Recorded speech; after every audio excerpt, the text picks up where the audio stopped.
going, cause it starts in an hour. And I was just sitting by the TV when she cut the power. Now, how am I gonna find out what happened to Jack Bauer? I ain't going nowhere. Then she looked me up, and I was totally down. I said, you can be the queen, honey, just bring me the crown. What? Well, I'm gonna hop on the microphone, maybe try to raise a toast. And I might holler out loud which gifts I think might have cost the most, yeah.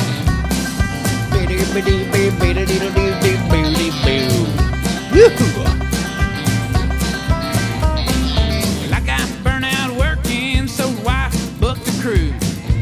We're gonna hit the open water, we're gonna shake the blues. Then she invited the in-laws and the cousins and nephews. Now, I don't like my job at all, honey, but if I had to choose, I ain't going You there, Andrew? nowhere. I'm here. Yeah. There you go. Now we're getting the video. I said, "You can be the queen, What? bring me Heck the yeah. crown." Well, I'm gonna try to do cannonball in the Beedle-deedle-deedle-deedle-doo. Well, I might Skip it, holler bop, out bop, my ba-doo, bird, and burr. just try to play it cool, yeah.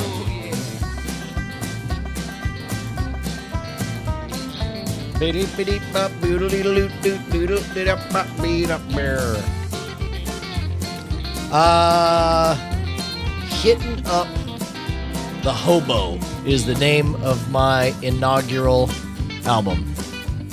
Nice. Also, what I'm doing right now to try to contact Justin Robert Young. I guess it could have gone both ways now that I think about it. Your video is quite interesting. Am I watching surveillance video of like a terranium somewhere? I don't know. What are you looking at? Are you not receiving the video? No, you should be getting the. I'm getting video. I just don't know what I'm seeing. You should be looking at just us. What do you see, sir? Huh. There. I don't There know. we go. I don't know what that picture is that it shows. I cannot tell for the life of me. Big map beedly doo. Scuba dip map me.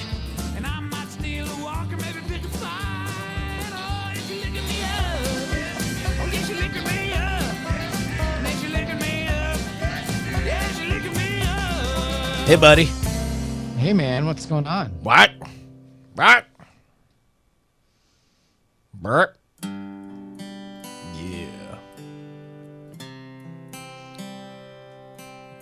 Between Amarillo and Laredo. Gold necklace, or maybe just something simpler. Brr. Scoop it Head up, but or doodly maybe doo. head down Right on, the gentlemen. flats. Make up your own damn mind. All right, dude, fantastico. We live on Weird Things? We're live on. No. I'm transmitting here. I'll BRB while you guys get all that worked out. Run a Brett and breakfast, what? Never did.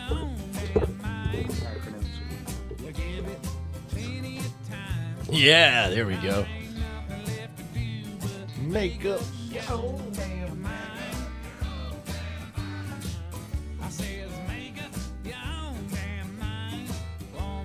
I feel like I'm being punished for something. Possum Posse, man.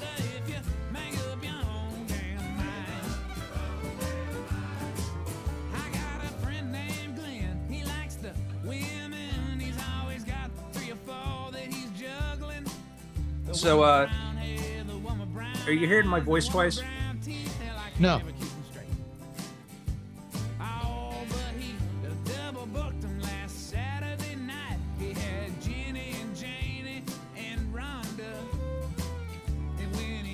Went and saw the Tim Dorsey's talk. Oh, yeah, how was he? It was good. He's a likable guy. There was at least one groupie there apparently who stalks out some of those South Florida mystery writers that I think I'm going to start writing serial killer novels now. You know. Oh, really? That She's good? a big fan of the guy that does Dexter, Dorsey. So Yeah.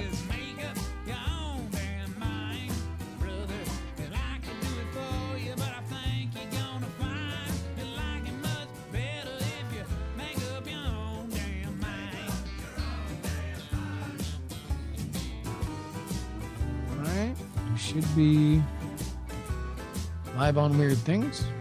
I'm going to tweet that out. I don't care, just make it up.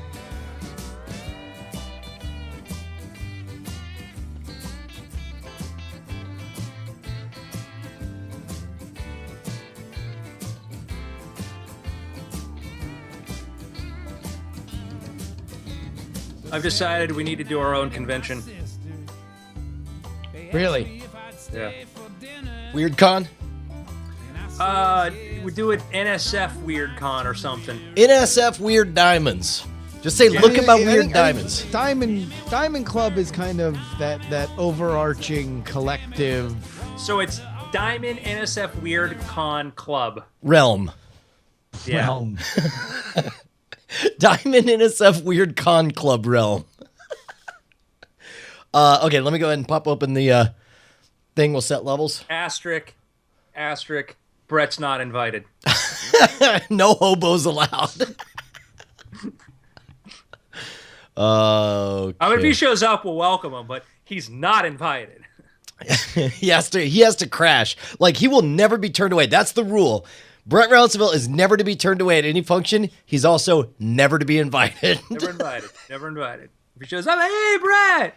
Always happy Nobody, to see him. remember? Totally happy to see you. It's great to see you, man. I'm so happy you're here. Yeah, why didn't you invite me?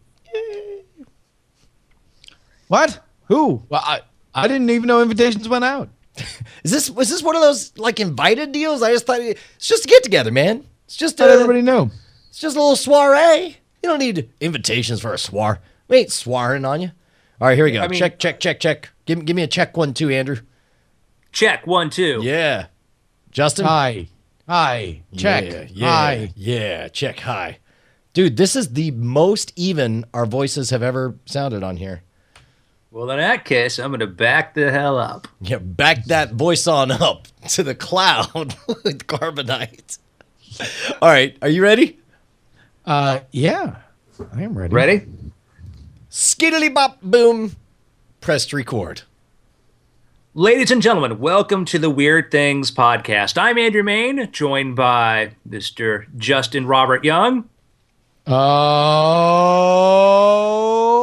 Oh, Weird Things. And the ever-lovely Veronica Belmont. Yes! Could not be here tonight. Instead, we have Brian Brushwood. Man, I was going to do a wicked Veronica Belmont impression. It was going to be amazing. Wait, back up. Nope, too late. You Go rolled ahead, right come on. past it. No. You What? can do one. What y'all It'll mother just be lovers like, know? Hey, I'm Veronica Belmont. I love SimCity. Yeah, suckers. Who's on the longest running Revision 3 original show? Veronica Belmont! Yay, kittens, cake.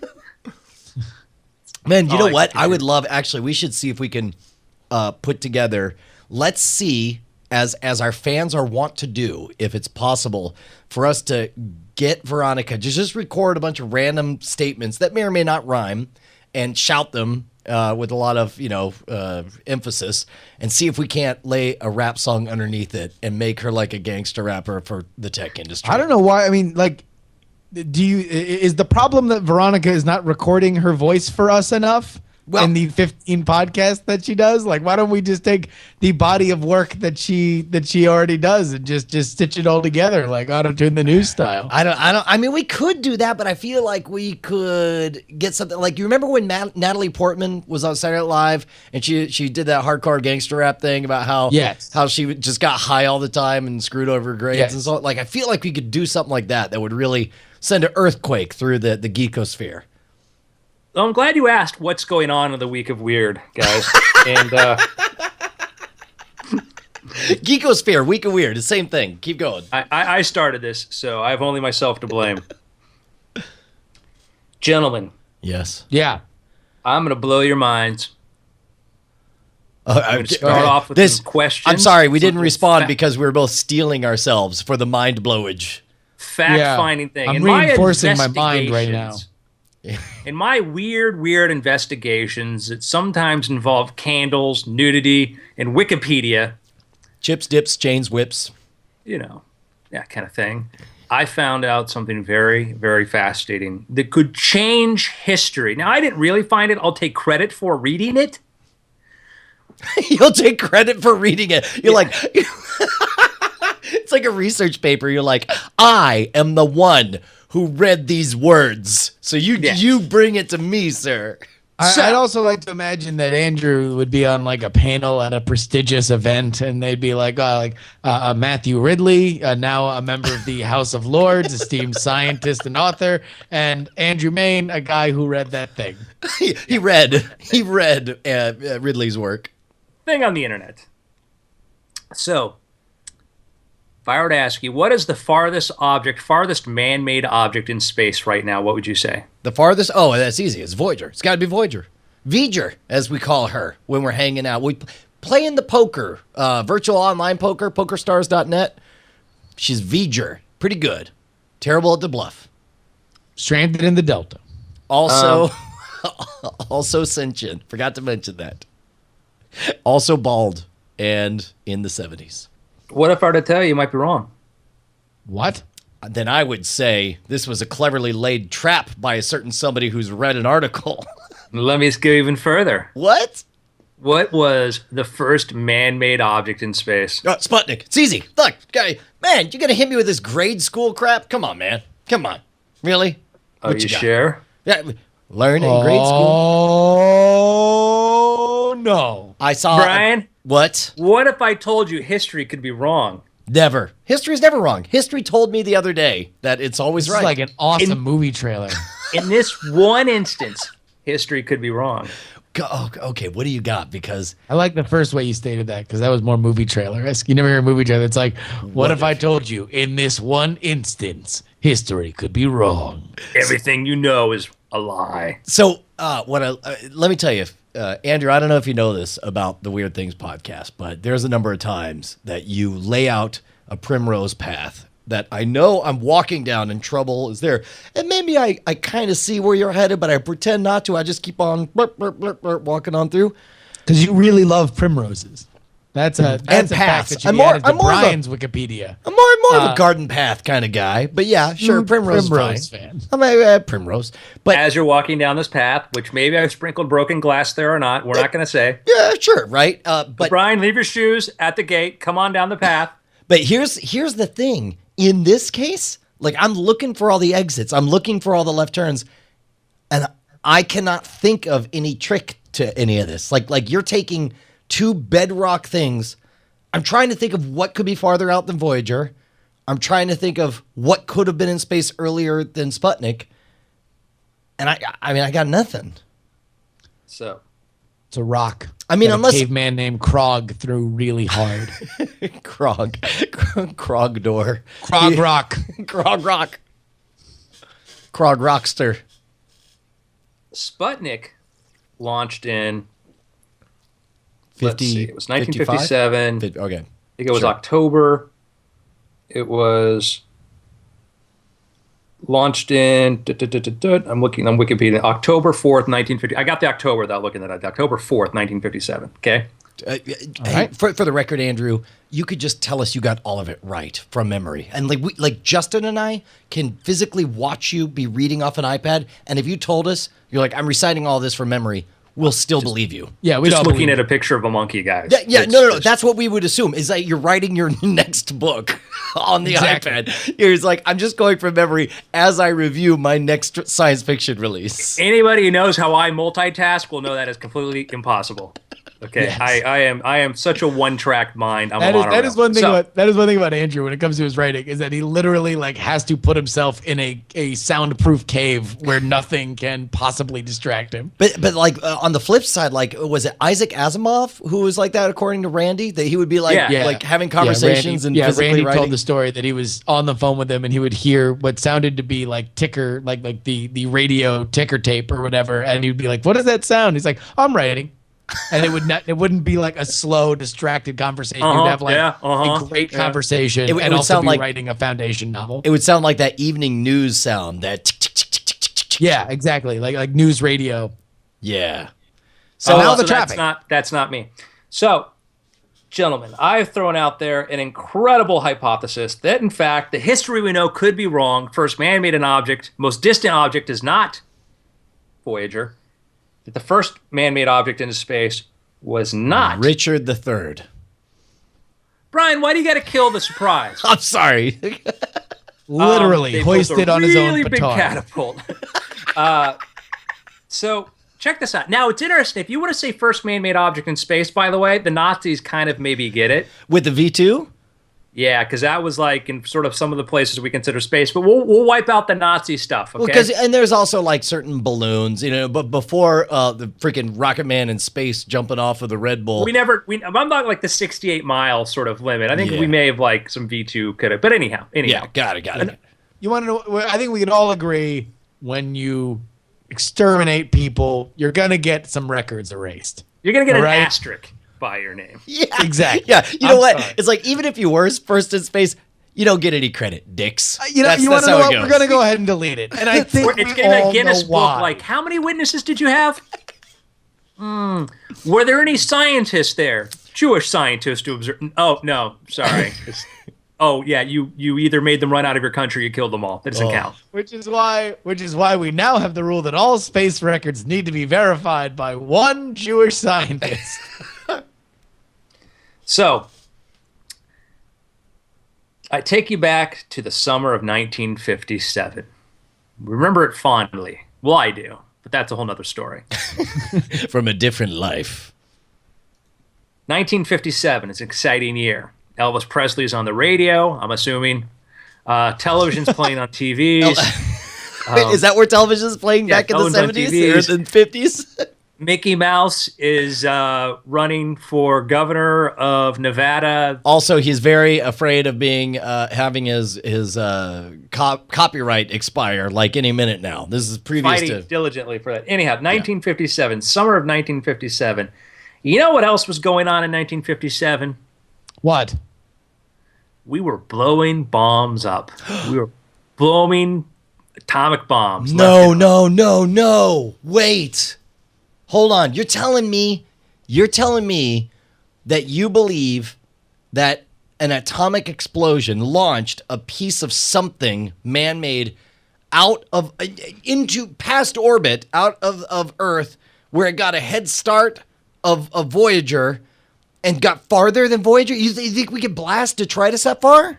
In the bomb test known as Pascal B, which took place in August 1957, which was several months before October, at least it is on my calendar, we were doing a test, and I wasn't there. I can't prove that. Any photos of me standing in the background are not me. Okay. Photoshopped. Dude, can we just commit right now? Can we all do like a giant pinky swear to all of our listeners? Like, if you ever work in the National Archives, whatever your job is, all of us for the next decade will quietly sneak in Andrew Main in the background of famous historical photos. Just never say anything about it until like a decade from now, we can have this total Doctor Who moment. I like the idea that there'd be like a Photoshop contest that would just, instead of, normally it's like, oh wow, Brian's riding a unicorn or something like that, something very overt. We would go for the most subtle Photoshop possible, like putting Andrew Where's Waldo style in And you would get no recognition barely for it. That's the worst part. Is like you wouldn't even get kudos from we three. We'll all deny I don't see it. I don't know what you're talking about. Like nobody can acknowledge your success. We will just always retweet like, look at this awesome picture of V-Day. So, did Justin freeze there? No, I'm here. He's I can fine. hear Okay. you. He's a very good ventriloquist. Keep going. Your We're image that's all right. It's fine. So 1957, August, we doing a bunch of atomic bomb blasts here. Because like, hey, boys at Livermore are pumping out the uranium and everything else we need. Right? Yeah. Got everything we need. So we're testing these things, bombs off. One of the things we do is we decide to put a bomb at the bottom of a big shaft. Big shaft. Oh, wait a minute. So this is the beginning of like underground. Damn right. Yes. Let me tell you, that atom bomb is a bad mother. Shut your mouth. So I'm just talking on about top at the of this bottom of the shaft. On top of this shaft is a steel plate. Now, you could call it a manhole cover, but technically it's just a big, huge plate. About 2,000 pounds is on top of the shaft. Bomb goes off. Explosion goes up. There is film of the explosion. And in one frame only, you see a little tiny black speck like a bat out of hell going straight up. So, okay, this is what you're essentially proposing is that before we successfully left Earth, before we went into orbit, before we went to the moon, we accidentally pulled off Jules Verne's vision for how we could just essentially shoot ourselves off the planet. Pretty much so. So we shot maybe a 2,000 pound, we'll call it a manhole cover. Now, the speed of this was going 146,000 miles per hour. Now, okay. Escape velocity is 22,000 miles an hour. For those of you not good at math, this is 7 times the speed you need to get out of the atmosphere. And because you have no instruments in there, because you have no living beings in there, because this is just a chunk of rock, you don't have to worry about G-forces. It's not like, what's it called, 3 Gs constantly on a rocket going up. Like, this is going to be a bajillion Gs instantly, and it won't matter. So, one of 2 things happened. The explosion, one of 3 things happened. The explosion just disintegrated the metal, okay? But here's the thing. It still has velocity. It didn't transmute it into energy. It still had velocity, and it got pushed, arguably, out of the atmosphere. So dissolved. Even if, let's say it started off as a 2,000 pound, exactly what we visualize as a manhole cover. Once it gets propelled at that velocity and the heat and energy, let's say it gets a little gelatinous for a bit, a little liquefied, but then very quickly solidifies again. It's still that chunk of manhole cover, maybe a little melty face. It either got blown to bits, or we sent something up in there, or we sent chip fragments of something. We sent a big chunk up there, or the thing kind of got annihilated in the explosion. Mm-hmm. The scientist who was in charge of the project, his theory is I think it got vaporized. But vaporized, what does vaporized mean? I believe it means to turn it into vapor. Yes. So this thing was going 146. Such a loose term, Brian. I'm just saying. Yes, you're right. You're right. Define vapor. It's I actually can't. That was my one moment. That's all I had, Justin, and you just took it away from me. You bastard. Case closed. Brian, be dumb. Trying, Brian, in the court of do you know what you're talking about? So, any event, there is a high probability. If you calculate the speed, 146 miles an hour, how far it would have gone? That's faster than Voyager's going. Like Voyager's speed was like 40,000 miles per hour. Okay, so now that's out of Earth gravitational well. It's hauling butt at 40,000 miles per hour, whatever it was you said, right? 140,000. 140. Okay, no. But you said Voyager was. Yeah, Voyager. Yeah, sorry. Right. Yes, correct. So this thing, if it made it straight up, was going 140, and you figure it's going to lose some velocity just to get out of the gravity well, but obviously not nearly. I mean, I don't know, man. This is pretty huge. Has anyone else proposed this theory? Is this somebody else's theory? You could find it on Wikipedia when you look up the bomb blast, and if you look up the first nuclear-propelled man-made object in space, but if you also look at first man-made object in space, again, they get into the V2 rocket stuff, you get doing this, but if you just say, leave orbit, whatever, it's a theory. It's either, it comes down to either something made out or vaporized. Yes. And some people say it just vaporized, but there is the possibility this thing is out there, that this thing is going so fast. It started, not only did it start before we even launched the Pioneer probe 20 years later, it's going faster, launched before, and it is the furthest out object that an alien life could encounter would be a big piece of radioactive slag that we accidentally blew off our planet testing our atomic bombs. So, all right, so what is it? It was just rock weight? It was just metal, like 2,000 pounds of rock weight? A 1-ton metal plate. And the 1-ton metal plate. So what do we think is out there? The rocks and the plate? No, there's no rocks. It's the metal plate. There's the metal plate got blown into space. Yeah. Oh my God. So it's the end cap that just got. Straight up. I believe it, man. I think this is true. I choose to believe it. I don't know that if the science actually backs it up, but find me the plate then. Prove me wrong. There we go. Produce You're the like- plate. Like At nukes least can't we melt. know it was American made. That's right. I just think for the sake of pride, next time somebody says, well, you know, they launched Sputnik first, we can go, is that what you think? Really? Yeah, yeah, yeah. Has anybody? Believe that, Rusty? Okay, here's what I don't understand: has anybody tried replicating this as like using atomic energy to intentionally launch an object into space? Well, Brian, I'm glad you asked that. Also, What? can I- What? Shut can up. I Is this- interest you in my new Kickstarter? Dude, tell me. Well, the use of a subterranean shaft and nuclear device to propel an object to escape velocity has since been named a Thunderwell. What? So says Hold Wikipedia. on, stop everything. Why have we not seen an action movie called Thunderwell? Thunderwell. Why have we not seen like See, that would set up the trailer part of the beginning of this conversation. Yeah, what if you knew about history was totally wrong? Thunderwell. He's like, my name's James Hathaway. I'm on Project Thunderwell. James Hathaway. Yes, it's James Hathaway. And they're like, no living object can survive. Like Anne Hathaway?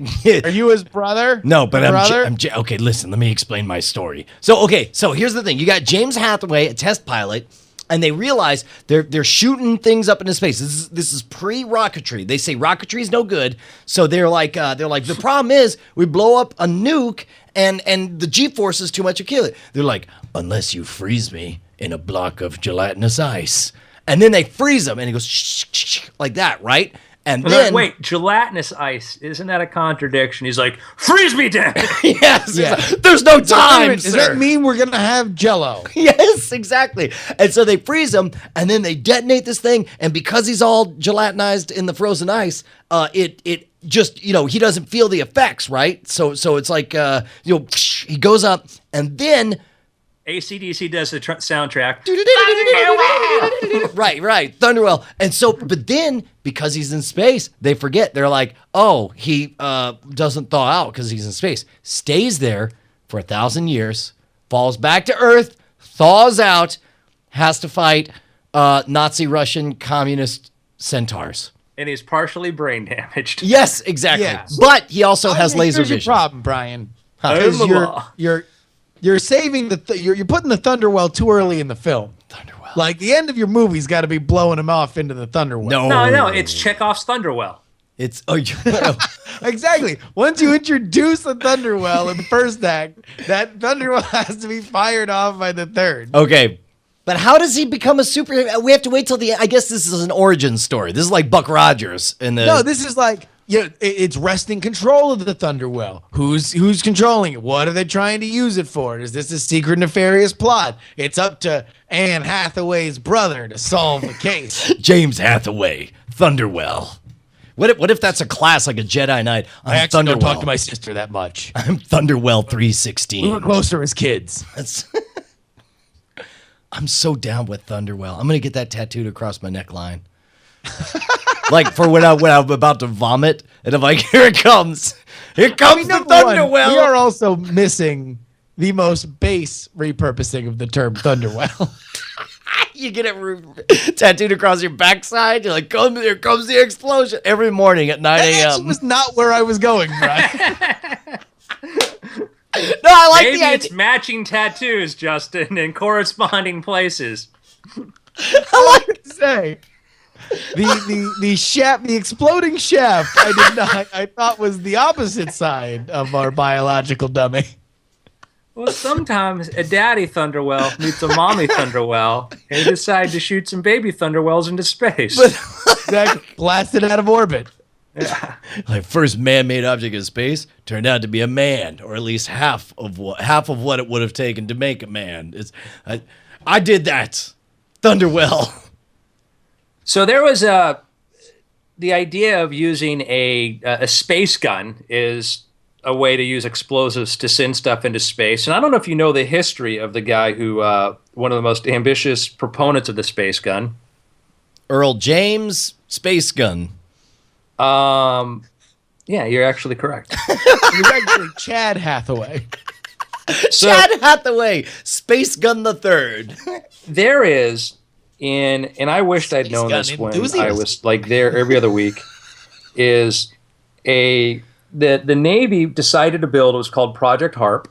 Totally different from the other Project Harp, the conspiracy nut likes. But in Barbados, we had a launcher, and we actually built We're building the Space Gun, man. huge gun, not quite capable of sending stuff into space, but the guy by the name of Gerald Bull, he was a ballistics engineer, had this idea of building a really, really powerful gun. Because again, he's like, hey, listen, we could get around the whole launch thing. We could shoot things. You could even shoot stuff into orbit. Maybe with a little bit of an explosive, maybe a little bit of rocket assist or whatever, but we could actually put stuff into orbit. The Navy said, oh, we'll test this. They tested. They had a flight range at Sewell Airport in Barbados. They shot some shells. Some of the stuff made like 100, the team was able to fire 180 kilogram, reach an altitude of 180 kilometers. Okay? That's The space gun go to 180 kilometers, man. Thunderwell. The record they had was 112 miles high, which would have won you like the X Prize. Holy Oh, wow. The International Space Station is like 200 miles up. So, we almost hit the International Space Station, where it will be. So this guy, Gerald Bull, this Shut guy up. loved the idea of building these big ass powerful guns, right? Navy finally says, no, we kind of like the thing that we're doing right now. And then he says, all right, I've got a design for an even more powerful gun. And like South Africa is like, hey, we'll buy the design. Right? Wait, when is this in set South the scene African here. history? Yeah. This is South Africa, apartheid era South Africa. Well, that right? was like, what, 10 years ago? That was like, right? How far and then, back was that? Then he decided that he was going to sell it to. He found another patron who really loved the idea of the idea of this really powerful gun. And this guy said, "I'm going to fund you. I think this is a great project. I'm a very forward-thinking guy. I'm big into science fiction. This is awesome. You're my kind of guy. Wait a and minute. I'm going to give you money to do this." Who is this guy? Peel back. Saddam Hussein. And the problem was in 1990, he was killed in his apartment in Brussels. Maybe the Mossad was involved, because apparently they were going to do a space gun launch and not Outlast to officiate over it. Wait a minute! Holy cow! Yeah. Yeah, that So- seems like something that because Israel, that's around the time that they ran that air raid to blow up the nuclear facility in Iraq. What kind of facility? A nuclear? So if you look up Project Babylon, that was the name of the Iraqi space gun, or that wasn't going to be a space gun. It was a kill their enemy gun. Yeah. But that would have been like the largest largest super gun up until that point, and probably not intended for peaceful purposes. Probably better So than is it that was just something that destroyed. fell out of vogue, like because first world countries didn't want to screw with it, that we had other ways of getting to space and we didn't have an interest in building a space gun? Pretty much, yeah. Well, and what would you want to, like, okay, let's back up. Political intrigue aside, is there, we got a lot of nukes laying around, and apparently it's very expensive for us to bother to fire rockets in their slow ascent up into space. We're sitting on a ton of nukes. Is there something that it would be useful for us to just to get it up there? We don't care how melty it is by the time it gets up there. No, because every time you blow up a nuke, you have that little radiation problem. Yeah. And that fuel is more valuable being repurposed for something else if you're going to try to use it at all. I'll tell you what, I have a great way that we can solve this problem.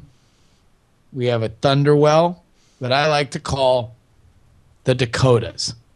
Just Nothing knock out. but. We'll move the 7 people that live there. We'll call it and we'll the- just say, congratulations, America's launching ground. Nothing- Build all the Thunderwells you like, and then we take all those nukes and treat it like a bunch of drunk frat kids with a potato launcher. It We're becomes- just putting everything into space. It's like just we're for shoving laughs. we're A shoving full corn ham. we're shoving like cornmeal in one to watch it like burn as it comes out. It's all the state looks like a freaking honeycomb. There's so many freaking holes throughout the whole thing. Imagine the glitter bomb that we can launch out of a Thunderwell. Potatoes, old pornography. We just launch it. Whatever it is. So the lesson here, kids, is if you're going to build a space gun, do it for a friendly power. Yeah. Although, by the way, space gun, you got to feel like Kim Jong-il was sleeping on that one. Like that's a very Kim Jong-il kind of idea. Can we have some kind of massive sports team face-off between the space guns versus Thunderwells? Like, are you team space gun or are you team Thunderwell? Because I'm straight up Thunderwell. Technically, a Thunderwell is a space gun.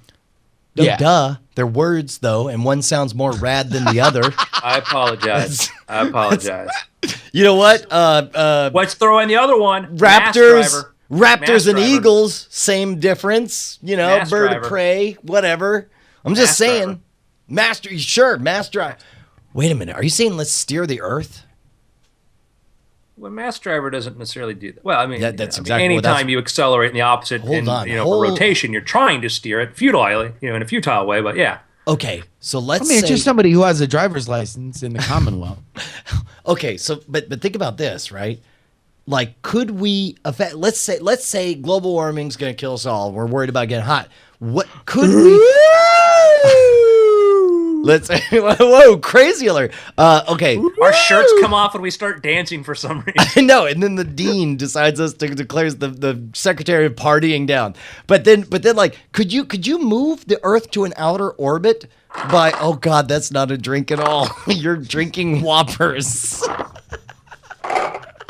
They're just a really thick milkshake. The Go audio ahead. listeners, the rumbling that you just heard was Andrew lifting a full carton, like a no carton style of Whoppers to his mouth and just shoveling down the tasty morsels while Brian was trying to explain his point. Okay, my point is, let's say that it's getting so hot that the only solution is to move Earth to a farther orbit. Like, could we just drill a bunch of Thunderwells and just rocket stuff towards the sun and just maybe scooch Earth out a little bit? Is that doable? That's a whopper of a plan, Brian. Well, the amount of force you would need to move the Earth, because the Earth is actually kind of big. I hear that about the Earth. He's always bragging about how big he is. He wants me to wrestle him all the time. You've got to figure out that, assuming that you can get the energy to do that from somewhere, because remember, we've been battered by comets, and they have a slight effect, but ultimately, the amount of mass that, I mean, when Sedna, whatever the object was, it hit the Earth and formed the Earth and the Moon, that obviously, had an effect on our orbit. But you got to figure the amount of energy you're going to have to be able to move the Earth is going to produce a tremendous amount of heat. Yeah, I would imagine. And whatever we save by going a little bit further out, we're going to cook to death. There was I remember an episode of, it was a cartoon show. Far Out Space Nuts, where they mistook lunch like for launch. Post-apocalyptic. The moon was sort of split. Black Star? Oh, no. Thundar the Barbarian? Thundar, yeah. They had to go to like the North Pole or the South Pole where they had a bunch of rocket engines to move the Earth. Yeah, okay. Oh, dude, was Thundar the Barbarian the one where there was that badass sword that was like split in two and the main hero had one half, but there was another half out there, and they were like two sides of the same thing? Yeah, it was Thundar because he had like that weird Wookiee cat like pal. So yeah, there was an episode where they did that. They went to go activate the rockets to go move. Thundar was kind of cool. It was post-apocalyptic Earth. That was pretty heavy duty stuff, man. That's awesome. Yeah. So it would be problematic. I mean, like, listen, we're no Thundar. Yeah. I'm not Thunderwell. Well, I'll tell you what, guys. I'll tell you what is awesome, and that is Flowers, the third feature film from writer-director Phil Stevens, an abstract surreal horror film centering around 6 dead women waking up in the crawl space below their killer's house, only to discover that they are trapped in their own limbo and purgatory. A movie that tells its story in silence without any spoken dialogue and surrounded in a cryptic and dark visual atmosphere. Flowers is a film that builds on the journey and not the destination. Check out the site, flowersthefilm.com, or how about by donating to his Kickstarter? That is kickstarter.com, and then search for Flowers, A Return to the Dark Art House Underground, And I would like to thank the man behind that, Steven, who bought out every single ad read on this episode. We're going to be talking the hell out of Flowers. All right, let's take a moment. Let's give him his money's worth. Where can I go again? flowersthefilm.com, or he's got a Kickstarter. Just search Flowers, a return to the dark art house underground. Dude, this ain't no juke joint operation either. Look at this stuff, man. Look at these special effects on here. Hold on, let me try to pan this over so you guys can take a look. Like, look at these special effects. This is like heavy duty. You got like just right now for the audio listeners, we're looking at stills here, and there's like some pretty gnarly makeup effects here of the girls that are, I guess the center of our story. It's again told in silence, but it looks amazingly atmospheric. And Andrew, I know from your experience of trying visual stuff, it's always very interesting to see when people take a limitation and try to make it a plus. In this case, in a lot of indie features and first time filmmakers, sound is kind of what makes things sound more or feel more amateurish than anything else. And to make a silent movie is kind of a really awesome idea. If you go to, again, it's flowersthefilm.com, you can go, there's some production art where he's been taking photos of different stages of the production. You can see the artwork that he was working on, and so there's just a lot of creativity's gone into this, and this is neat. It's very, very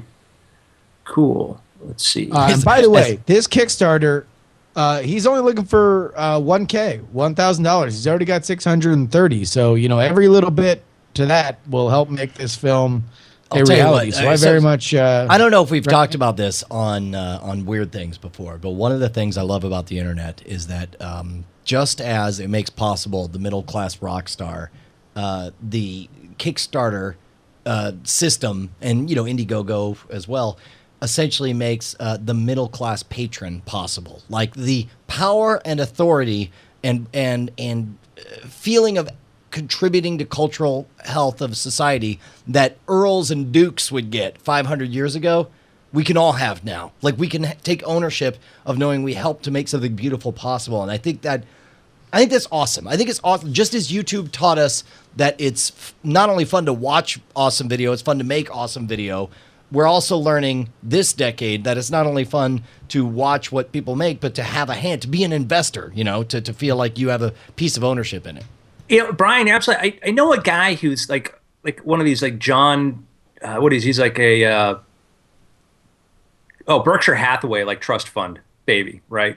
So got a ton of money and a super nice guy. And one of the things that he does is he sits around on Kickstarter and looks for stuff too, because he feels like the money that he came, he just the lottery of birth he came into, right? And so he flips on and does that. But you don't have to be him. If you're like a guy that likes arts and likes things and likes really cool things, you take $100 a month, you go around, you contribute to a little project here and there, and it makes the difference. Brian, you've done Kickstarter, you've done that. When you see somebody says, "Hey, I like what you're doing, I'm going to put $10 into this," and it's not a lot in some ways, but it is a lot to some people. And it's also to the guy who gets it, you appreciate the fact, look what this person did.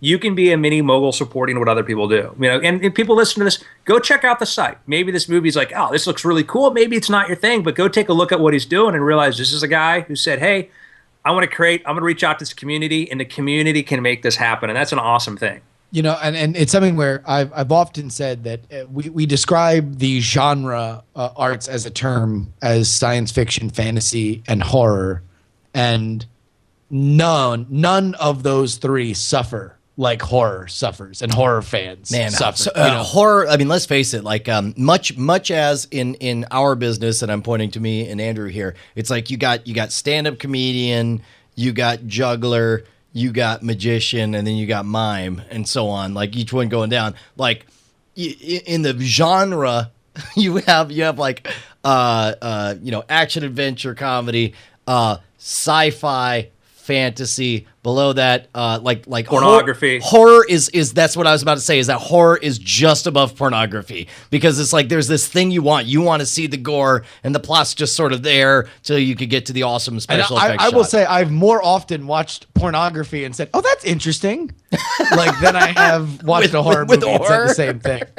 Amazing. Here's the thing. there is nothing that horror fans want more than passionate new ideas told with skill. Well executed. There is a absolute lack of that, certainly at the theaters. You know, I hung out with my friend Matt Finley in Cleveland, and he is like the biggest horror fan that I've ever known. And it's like every time I talk to him, it's just, well, what movies have you seen? And he just rattles off 8 horror movies, and I'm like, were any of them good? No.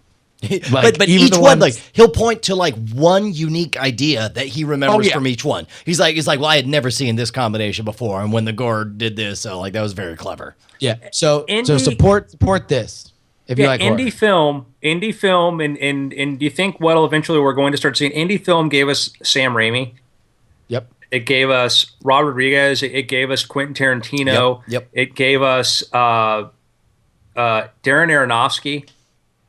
Okay, these are guys that didn't work, didn't necessarily, like some directors, hey, you luck in, you go to USC, you direct a music video, you go hobnob. These are guys that by hook or by crook made their film happen, for ridiculously low amounts of money, and they just had so much talent that it went to it, and their careers expanded from there. And you have the opportunity to play a part in people who you think have talent right now. That's the other thing is you're making a bet. Like, I believe enough in what I've seen or what I've heard about this project that what if this could be the first pebble that starts an avalanche, and I can for the rest of my life tell people and have physical proof, with like, you will have the donation early on. Like, I was an investor, especially because a lot of them have physical rewards. You're like, here's the proof that I'm one of 10 bastards on the top of this hill who kicked this rock and started this Oscar-winning avalanche.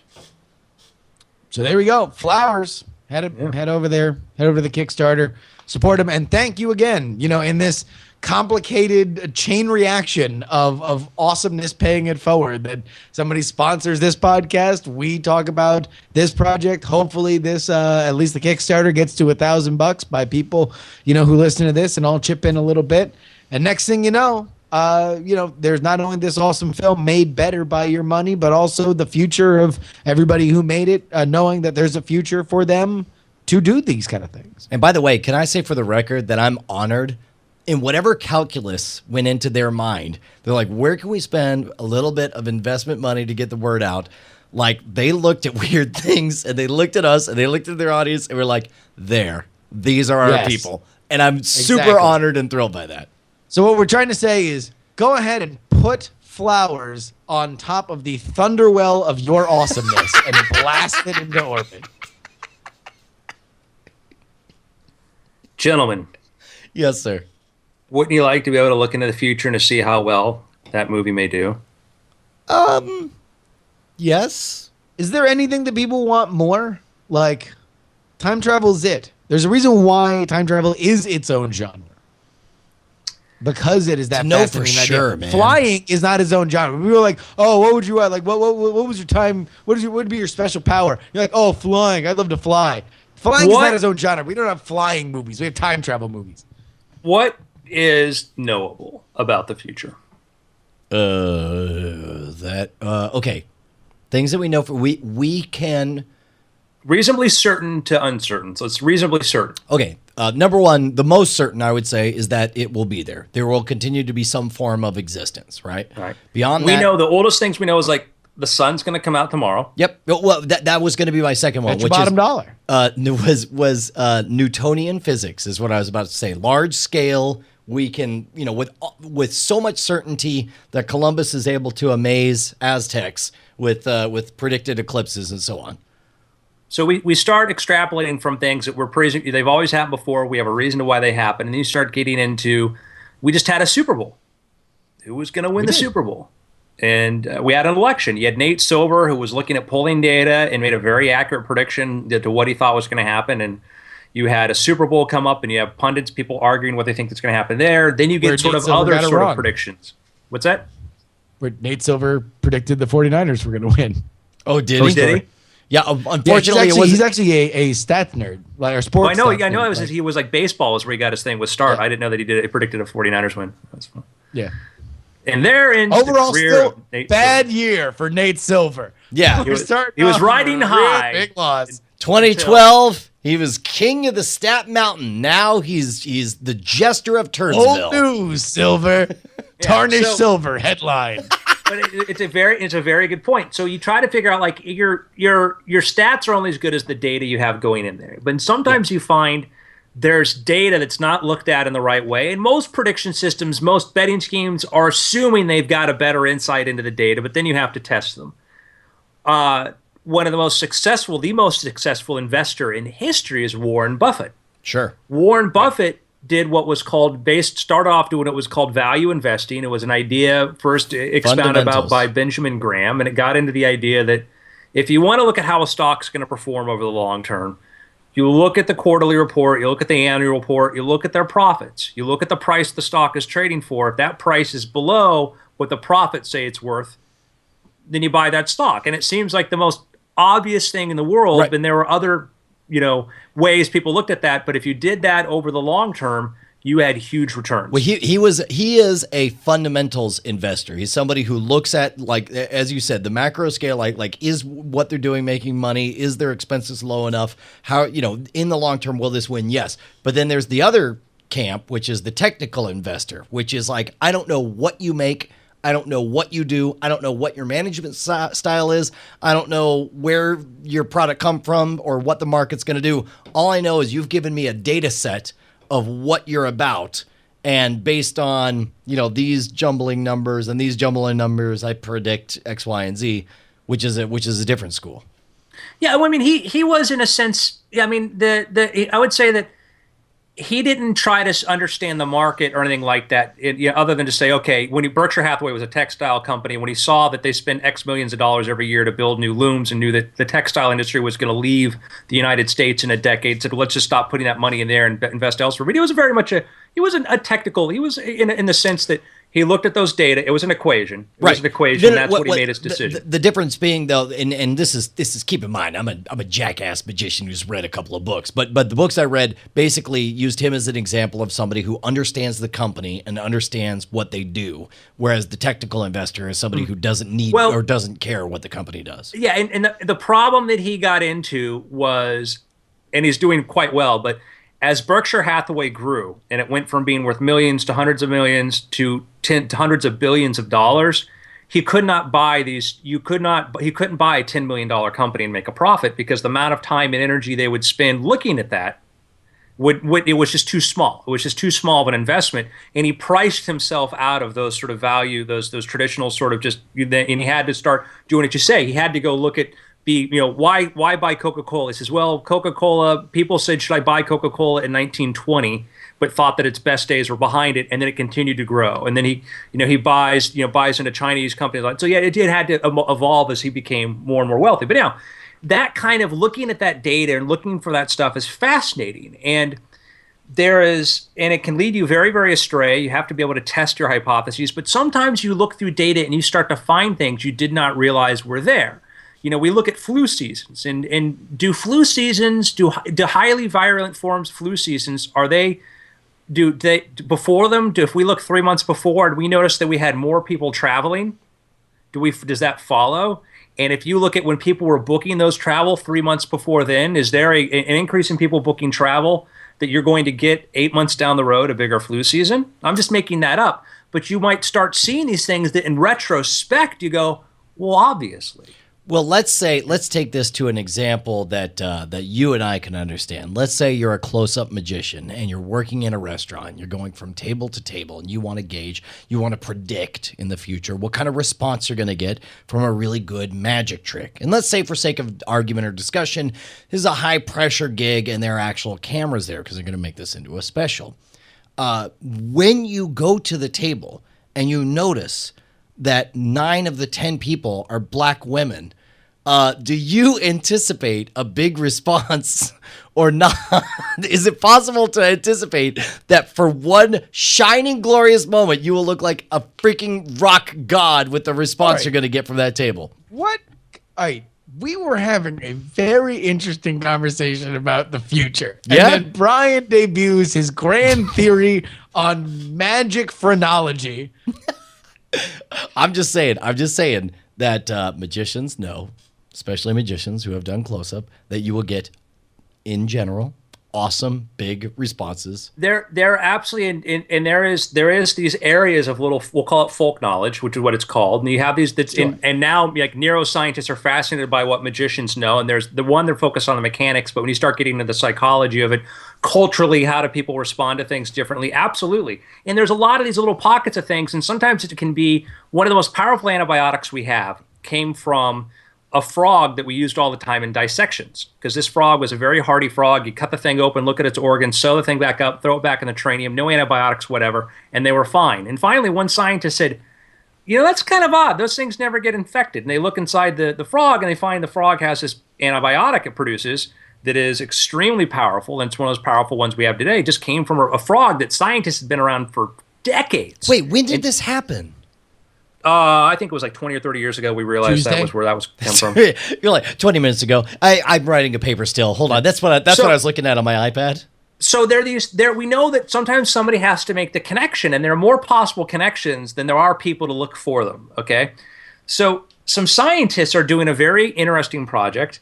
It's Microsoft Research and the Technion Israel Institute are basically what they're trying to do is they're taking the New York Times archives and other newspapers, Wikipedia, and 90 other websites, and they want to see if they can predict future disease outbreaks, riots, and deaths. And they want to look through all this data and see what could precede this. And you find it, and like the example I threw out, the hypothetical, if you looked at travel and this, you might find, if you have a new company comes into a city, they're going to have an increase in children at a certain point. They're going to build a new school district, and there's going to be these other trends that could be happening. There's a lot of different things that you might want to know. The riots in Egypt, Justin, what precipitated that? I've long had the personal theory that you see the most civil unrest in the Middle East in the hottest months of the year. That during the summer months when things are especially in record breaking heat waves that you see big gigantic civil unrest demonstrations. This sounds shockingly like the social science of a stand-up comedian. Somebody like, I just want to hear you say that like in front of a brick wall behind you. And be like, you'll go riot. You're gonna do it when it's hot because it's hot remember here. When the first riots were over, food prices. Oh yeah. Okay. The food prices, the riots started over food prices and a dissatisfaction of the government being able to control the price of food. And food prices went up because corn price had gone up. Corn went up because we started subsidizing corn to be used as fuel. All of a sudden we said, hey, let's put corn in our gas tank because it doesn't really help the environment. But there was the corn producers, and I like corn. I'm not knocking corn, but they're like, hey, yeah, we love the idea of putting corn in your gas tank. That's great because we'll get more money for that than selling. Now we're not only a food, we're also an indispensable way that all of the economy moves. So now the price of corn went up, and there were these artificial things that came in there because the government was subsidizing the use of it and saying you have to use a certain percentage as fuel. Okay, which all of a sudden the price of corn starts to go higher. People and the poorest people, all of a sudden corn is now more expensive because it's being subsidized in the Western world. And then you get food shortages because of the price. And these things have these ripple effects. And then, this overall sort of unrest, not to say what happened in Egypt wouldn't have happened if that hadn't happened. There's a lot of pissed off people waiting. But these things, one thing is the linchpin for something else. Didn't kill the Archduke, World War I, still would have happened. So, but the point is looking for these trends now. So now these scientists are trying to take all this data and they're looking for things, and you might see patterns that form over and over and over again because there's a lot of these connections here. And you look for a pattern, and then you test your data on another sample of data to see if it happened again. You have to have a built-in thing because you can take a set of data and prove it always within that case. What you have to be able to do is then say, does it have a predictive ability? And so you might take newspapers from 1960 to 1980 and see what experiment, what predictions can you make from that, and then go look at the data from 1980 to 2000. Right. So now this is also an idea that I know you're fascinated about because there's an element of it in two of your novels, right? Yeah. I mean, it's an idea that well predates anything I've done. The Foundation series by Isaac Asimov, was based upon the idea of future historian, looking at all these trends and Go ahead, Brian. Well, what I was going to say is as I heard this story, and it reminded me of a completely fictional construct, but I think that the fundamental idea is sound. In Robert Heinlein's novel Friday, one of the tasks. Did you happen to read it by any chance, Andrew?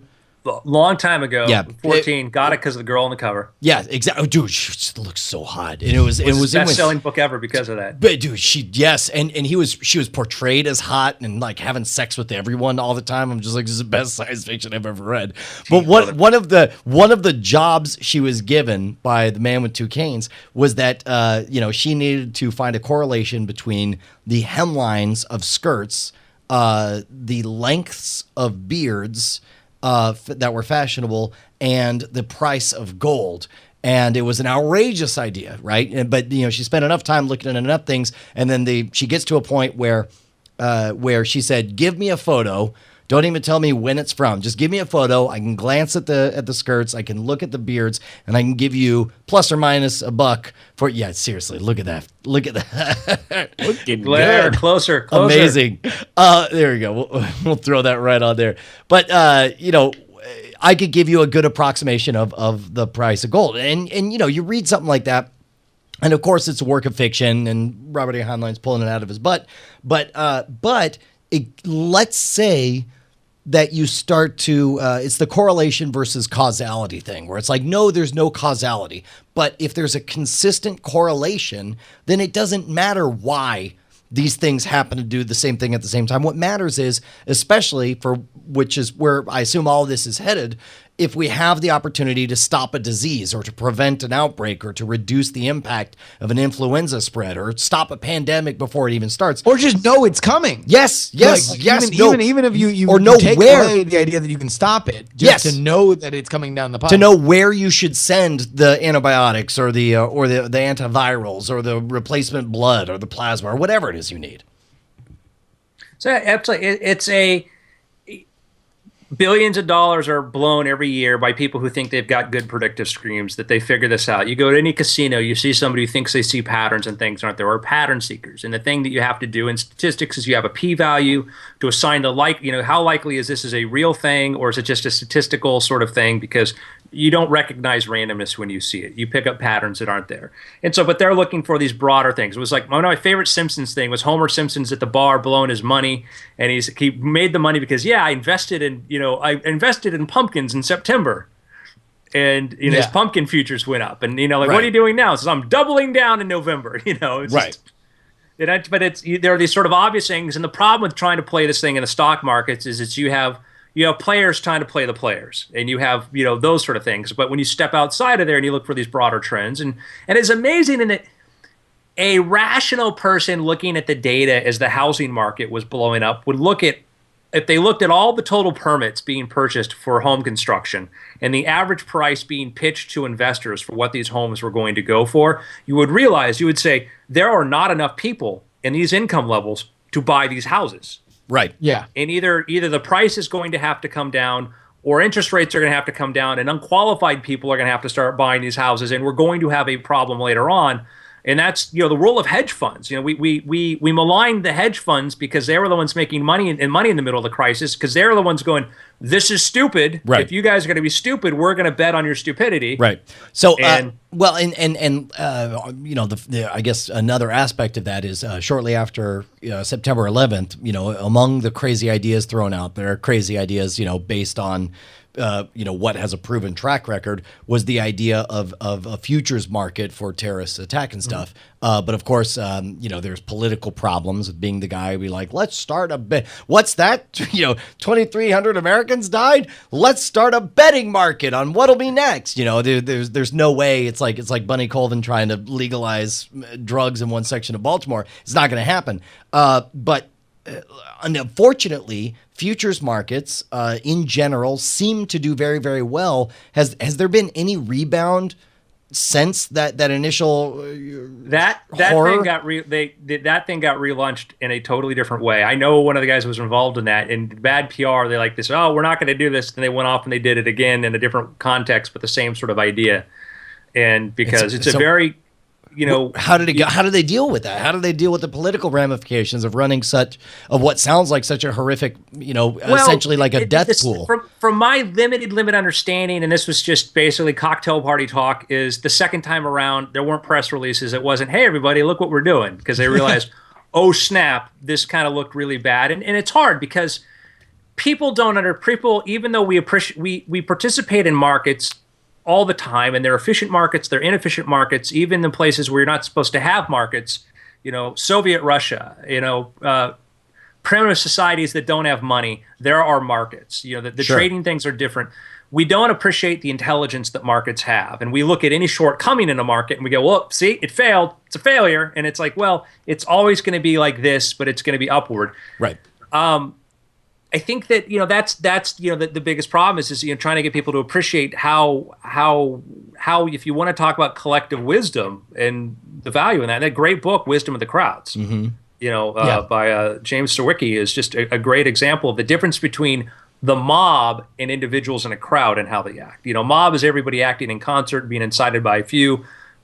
A wise crowd. That's the mob is and I forget which book it was I read, but the idea I think it was Thinking Fast and Slow, talking about how 5% drive the herd. All you need is 5%. If you have a shiftless group of people in a house, but 5% of them walk with a mission from one room to another in a set pattern, before you know it, after an hour, everyone in this entire house will be flowing in this set pattern. Stepping along. That's the mob mentality, which, no lie, and it feels dark to say this, is part of the reason, as Justin and I, sort of love to incite riots on our NSFW show, but it's like you look at something like Reddit or subreddit or a small market with even the Diamond Club experiment.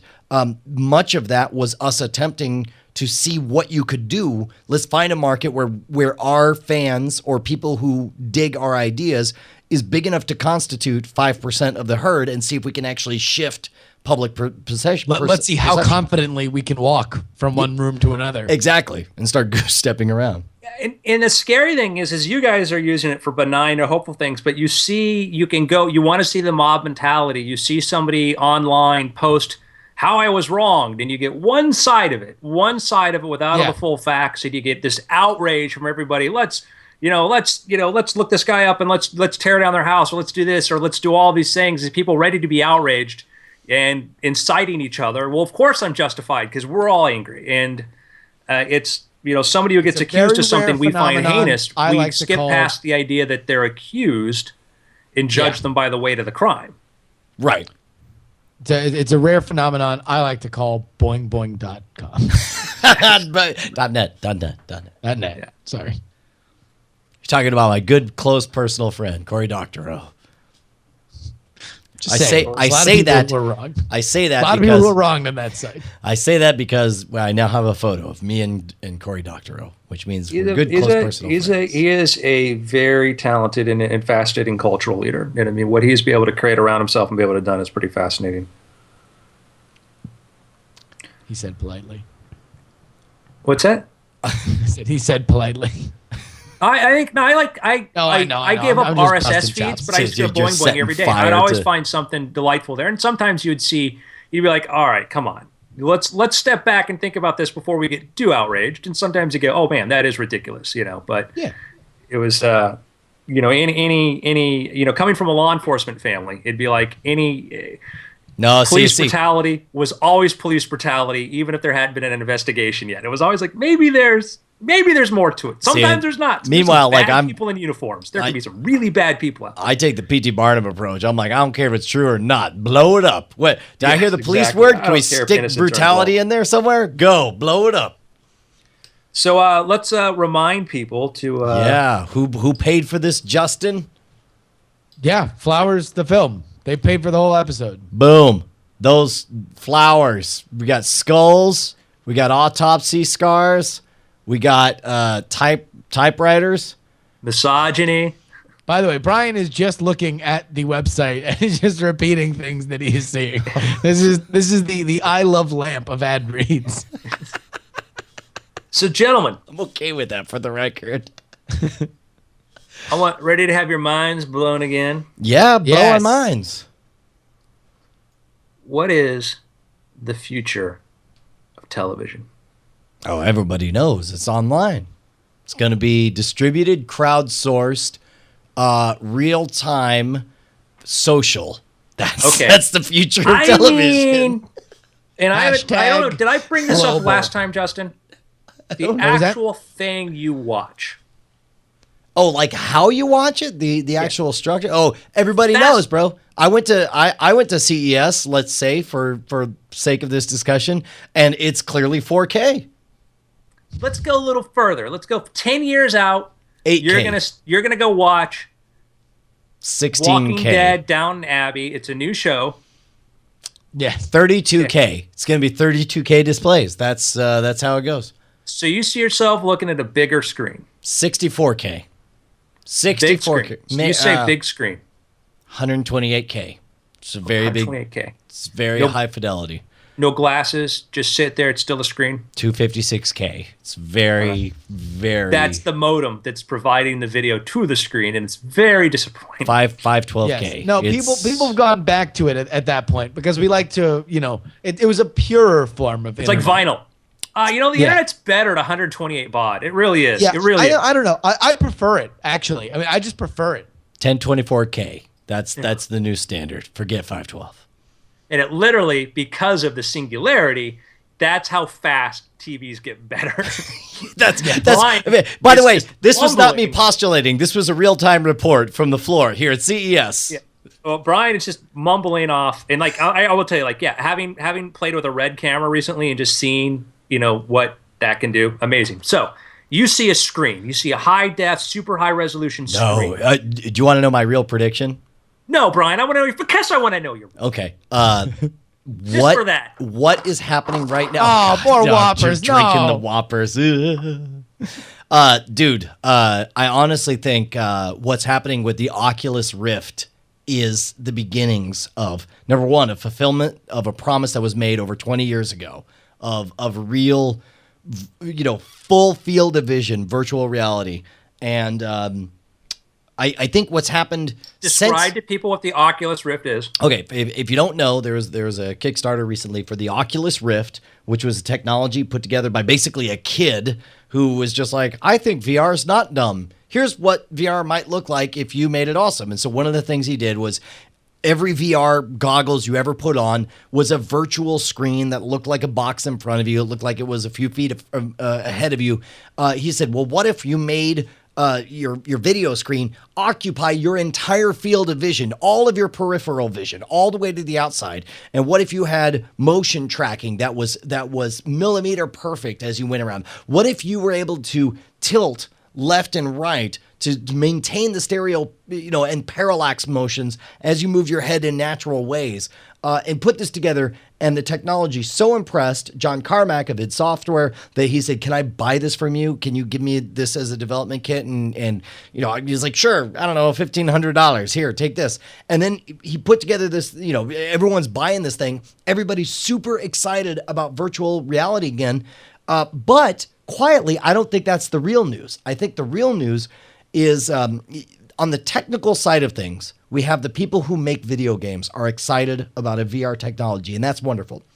But the real news for the consumer is going to be that not only will this truly be a revolutionary, immersive visual experience like nothing we've experienced before, but meanwhile, in the last 20 years, the expectations of storytelling that we expect from our video games and our digital entertainment have gotten so high, and the bar has been raised so much that a fundamentally different class of entertainment is now possible. I am right now, occasionally on this very live stream, where we're streaming this right now, I'm running through the entire Uncharted series on the PlayStation 3, donated to the show by Rob Krekel, who's a fine individual, and I am much, much more excited about the story being told. It's as big and rich and as detailed and as deep as any movie I remember going to see. The combination of storytelling and this kind of immersive environment, and there'll be some kind of interactive element. There'll be some point where you shoot a gun or do a thing that feels like you're there in it, but that won't be the focus. The focus will be the storytelling in a truly immersive way and a type of story that could never exist anywhere else. That, my friends, is the future of movies. All right, Brian, you ready for this? Blow my mind. I'm reaching onto your face. See my hands? Yep. Yeah. I'm taking your glasses off of your head. I'm going, listen, I like the 3D, the way you look around. I think the Ocular is it's a great step. I think it's a great step. Step is what I'm doing now when I throw them. Yeah, those are my goggles. Those are my goggles to Fantasy World. Oculus, I miss you. I love you. Brian, control yourself. What do you got? I want you to imagine you sit down in front of your entertainment unit, and you look in front of you, and it's just an Apple TV or a Roku. We'll call it a Roku box, right? There's no screen. There's no screen. Just a Roku. Maybe there's a Kinect-like bar, okay? With its fashionable little iZod tag off to the side. Right. It says Roku 8000. Microsoft Kinect bar, whatever. Now I want you to imagine this. There is a thing that's in laboratories right now, okay? Now, I was kind of excited when Google Glass came out because I'm like, oh, cool. But then I realized, oh, it's mono, it's this. But I do appreciate what Google Glass could do. I don't want to – there's a big world of difference between the problems that's trying to solve and this fully immersive thing like the Ocular Rift thing and what Microsoft may be working on. So they're very different solutions. They look similar but doing different things. But – hold on. What's that, Justin? Just real quick on the Google Glass. Saw one at a party. Looks stupid. It does. Somebody was just wearing it. Yeah. Dude. What was that? What's up, you jelly? Is that what's going on? I did not get a chance to look through it. In fact, I was told I didn't see it. You're totally gelatinous with your jelliness. That's what's going on. Moving on from there, okay? There is a form. One of the ways, I don't know if Google Glass uses, one of the ways some of those glass displays work is they do what's called a virtual retina display. You're not actually looking at a screen. There's a tiny little laser doing a raster drawing on the back of your retina. Dude, of what you're supposed to see. Are you talking about Snow Crash? Okay. There is right now, there are models, they're actually in laboratories right now. There are cell phones you can pick up and look at. Imagine looking at your iPhone, your Android, or whatever, and holding it out at arm's length from your body, but seeing a 2-foot wide screen because there's a laser in there drawing a huge screen on the back of your retina. So let's do this. Let's take that a step further, Brian, before you do this. What? Wow. Keep going. Let's take that laser. Let's sit it on top of your entertainment unit. Let's have that Kinect bar track you where you move around the room. Use some sonic projection and just project the image either in a tiny square in your vision or take over your complete vision now. No glasses, no nothing. Now, it has to have permission from you when you walk into a room to do this because of facial recognition, whatever. Now what we're doing is we are creating a 3D environment on you, in your brain, whenever we want, without jacking you into anything, without making you wear stupid glasses. Okay, so think about this. Think about watching Avatar or any other science fiction movie. Or think about Return of the Jedi when he's explaining, how the Force Moon of Endor or whatever. And there's this disc, and then popping out of the disc is a holographic representation of the Force Moon of Endor or whatever. That technology does not exist, and we don't know how we're going to do it. There's things we could do to simulate it. What if instead we can do that actually in the laboratory? Well, not a free-floating. Yes, we can. 3D. Without any kind of gas, your vapor you're projecting it onto. Why can't we have vapor or gas? Okay, that's what I'm saying is they actually can do it with oxygen molecules. By the way, they can excite. You can use a laser to excite it. They actually can do it without vapor or gas. Why bother to do any of that when instead you could have in these rooms those exact same Kinect-like boxes that you're talking about? Yeah. That track all the pairs of eyes simultaneously and virtually do it. That's what I'm saying, is why actually ever make holographic displays as long as everybody is like that 1984 thing. If we all agree I can fly, then I can fly. If we all agree that we see this. I totally agree. Yes. I was just defending the researchers that actually figured out how to do it, and people said they couldn't do it by using the laser to excite the oxygen molecules to get them to glow. Fair enough. There's a really cool, like, I'll show you a YouTube video of the demonstration of that, and it's pretty amazing because you see it because it's not a vapor curtain or anything, right? But yeah, I agree. I totally agree. I think that's the future. You walk in the room, where's the screen? You just got to say, I want to see it. Then, boom, you see it, and people are like, do I want this projecting into my eyes? Well, what about this thing? It'll be fashionable for everybody to wear glasses that have some kind of crystal on it that chooses when you decide to let friendly or unfriendly lasers, because otherwise you got ad blocker glasses. Don't thumbs down.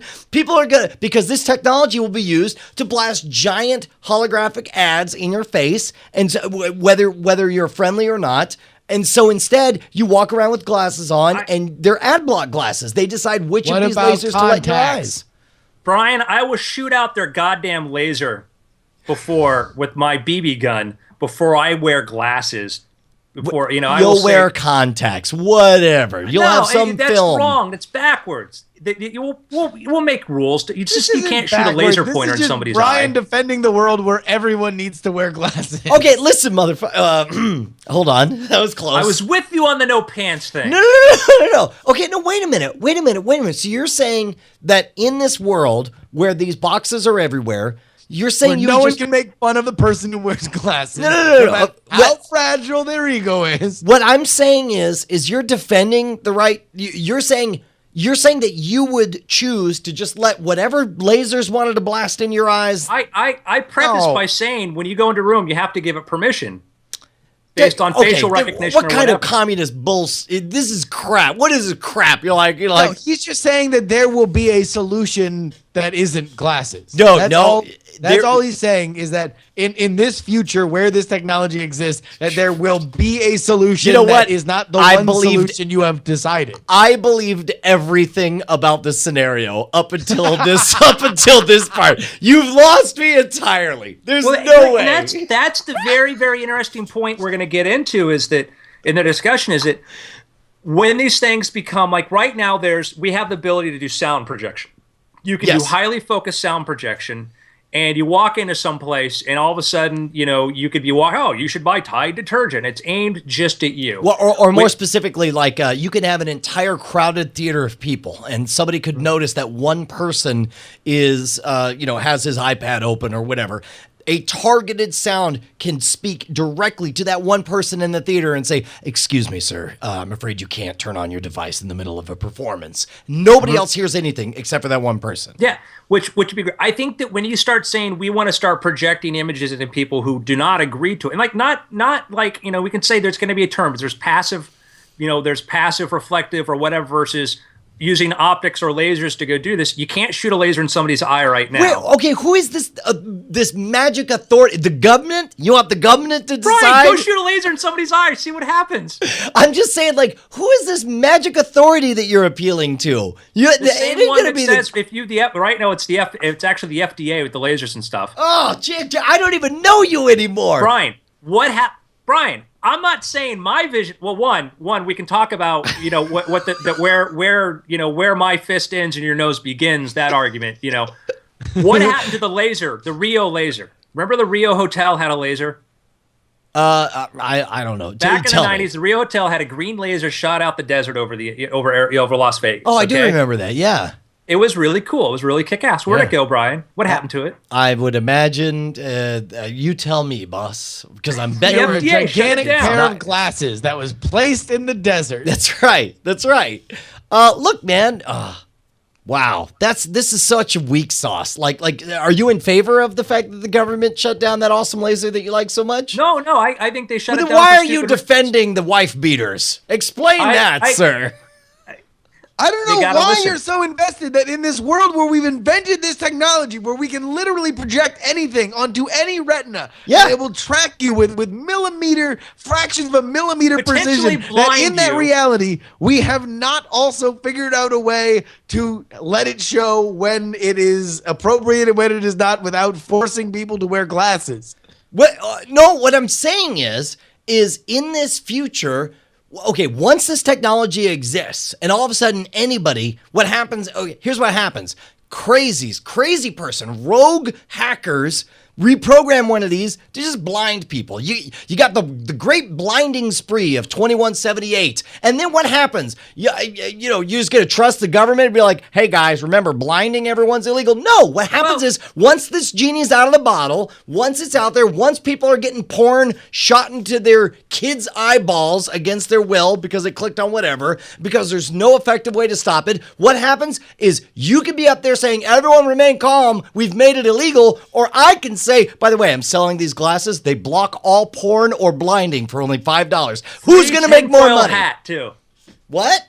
Free tinfoil hat with every pair of glasses. I mean, but like, wait, but what Brian, does that mean? You're assuming that this technology is, and maybe it will be that. Now, this what is your super advanced? What is your state. thesis? Your thesis is that nobody would buy something to protect themselves from information Brian, they don't want? Yes, in this very specific scenario that you have laid out, yes, your product succeeds. I'm saying that the way that this technology would, in my estimation, would roll out would be slow enough that we would be dealing with the infant versions of those challenges as the infant versions of these technologies come about. Yes, there will be people that just want to blind them. Whether or not how expensive this technology is, how effective it is at doing it, that all these things we will see coming as the technology evolves and builds. The evidence does not back you up. Here tomorrow, okay, and Brian's Nito glasses are going to be flying off the shelf. Justin, the reason you don't get spam, you're not hammered with spam all the time, has nothing to do with the laws that prevent spam. It has to do with countermeasures. Not said anything about laws. It has to do with the countermeasures, the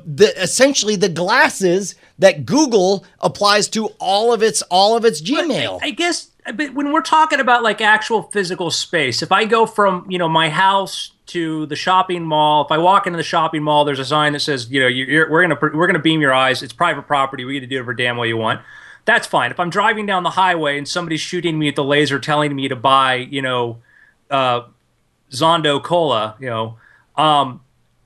I would, given how some people feel righteous enough right now to buy TV zappers when they go into a privately owned bar and feel they have the right to shut down that television because it's bothering them, which I think is ridiculous.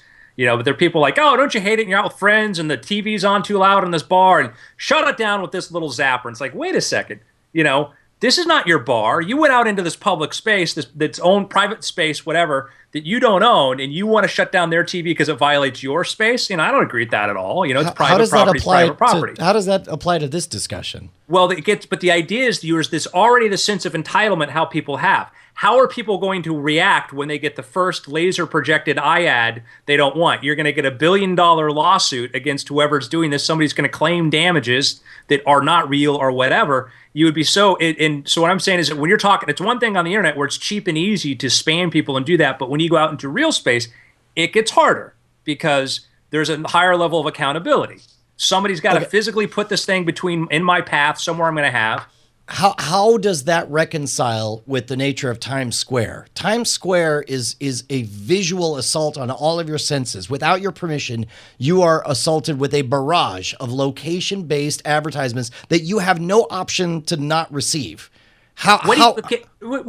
When you say, but Brian, how is your face not a violation of this? When I see you in public, it's an assault on it's Times Square. It's very bright, it's very visual. If Times Square, there are rules in Times Square as far as to how bright they can be. There are things you cannot do because if it's too distracting to the drivers and it causes accidents, you can't do that. You can't have laser scanners sweeping the streets. You can't have lasers poking into people's eyes. No, okay. But if that is if what you're saying now is that Times Square is an assault on your senses, then here is my thesis. Why aren't people buying horse blinders now? Because they don't exist, and that's a silly idea. Okay, so here's my thesis. My thesis is Times Square. The future, in the scenario, when the technology is there, you have the potential for every public space to suddenly become like Times Square. And I'm betting that enough people will not like that they will spend a small amount of money to put on a pair of glasses that block What if you could turn off all of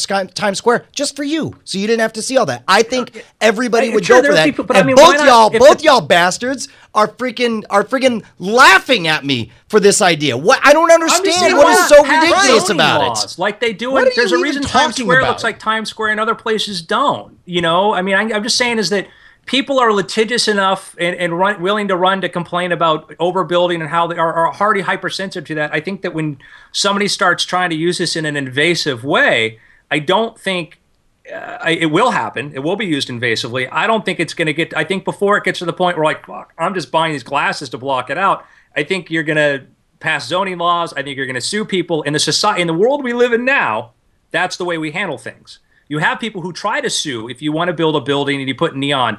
I can't find restaurants in the town next over to me because they're not allowed to have neon signs. Okay, hey, again, like in a world where people buy ad blocker software so that they can walk around through the internet and not be bothered by ads, I can't fathom this bizarre notion that you have that nobody will use this technology for advertisement. World. I'm talking about the physical world where you've got to have a physical thing in my proximity to do this. Brian, I don't have people knocking on my door to sell me Canadian Viagra. Nobody's ever knocked on my door to do that. This is the Brian. most All bizarre I'm saying is I argument I've completely ever agree heard. with you.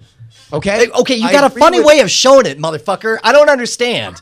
Go on. Show me how you agree with me. Keep going. By the way, 82 minutes. That's where it happened. Go ahead.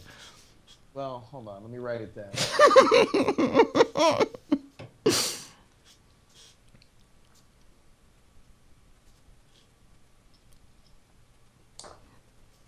Are you calm? I'm taking a breath. I'm highly curious as to how this is somehow a way of showing that you agree with me. Go ahead. Number one, you've worked yourself into a lather on one specific solution. What I'm disagreeing with you on is not that the scenario you've painted is invalid, and not that there will be a push to not have or to not see these invasive messages. And not that there is a desire that if you could turn off Times Square just for you, that some people would want to turn off Times Square just for them, specifically if they become more prevalent. My only quibble is that it won't be the specific piece of technology that you are saying it will be. That there are things unforeseen on ways that we could dampen or turn off or screw with the lasers that are trying to imprint onto your eye. That even if it's a personal, something that you have on your person, that I'm just saying that glasses will not be, that it's not assured that glasses will be that solution. That's all I'm saying. And, first of all, I mean, I said, or contacts or whatever, but apparently that did nothing to stop the discussion. Whatever. I think people will take measures to have some kind of blockage for unwanted lasers going into their eyes. Yes, that was my thesis.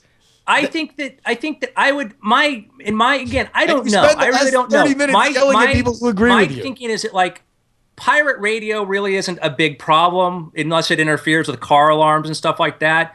And in my version of what I understand, and I am getting things wrong, I accept that and how you see it. But in my version, it'd be like, then why aren't people now building tons of little pirate radio stations to blast my car radio every time I turn on with commercial messages I don't ask for? And because you got to have physical hardware to do it.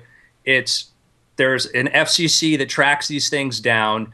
It is the cost to do this versus the payoff is not worth it. And there's a lot of other things that come into play that make it. And that's sort of, I think, and that's why the real space is many ways different than online. Real space, it's more expensive. There's a capital cost. There's human investment. I can send out 1 million spam messages for $100 to put a laser somewhere to do this to somebody.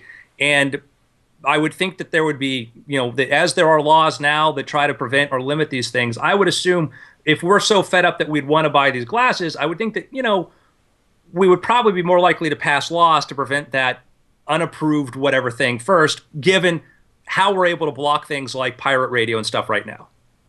That, my friend, is a very good point. And I don't know.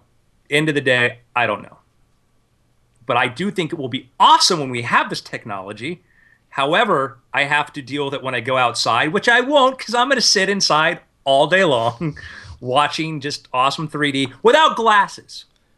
Because it'll be blasted. What you'll do is you'll have 3D blasted of what it would be like to go outside. So you can almost experience it. And I will go blind one way or the other from what I'm going to use this technology for.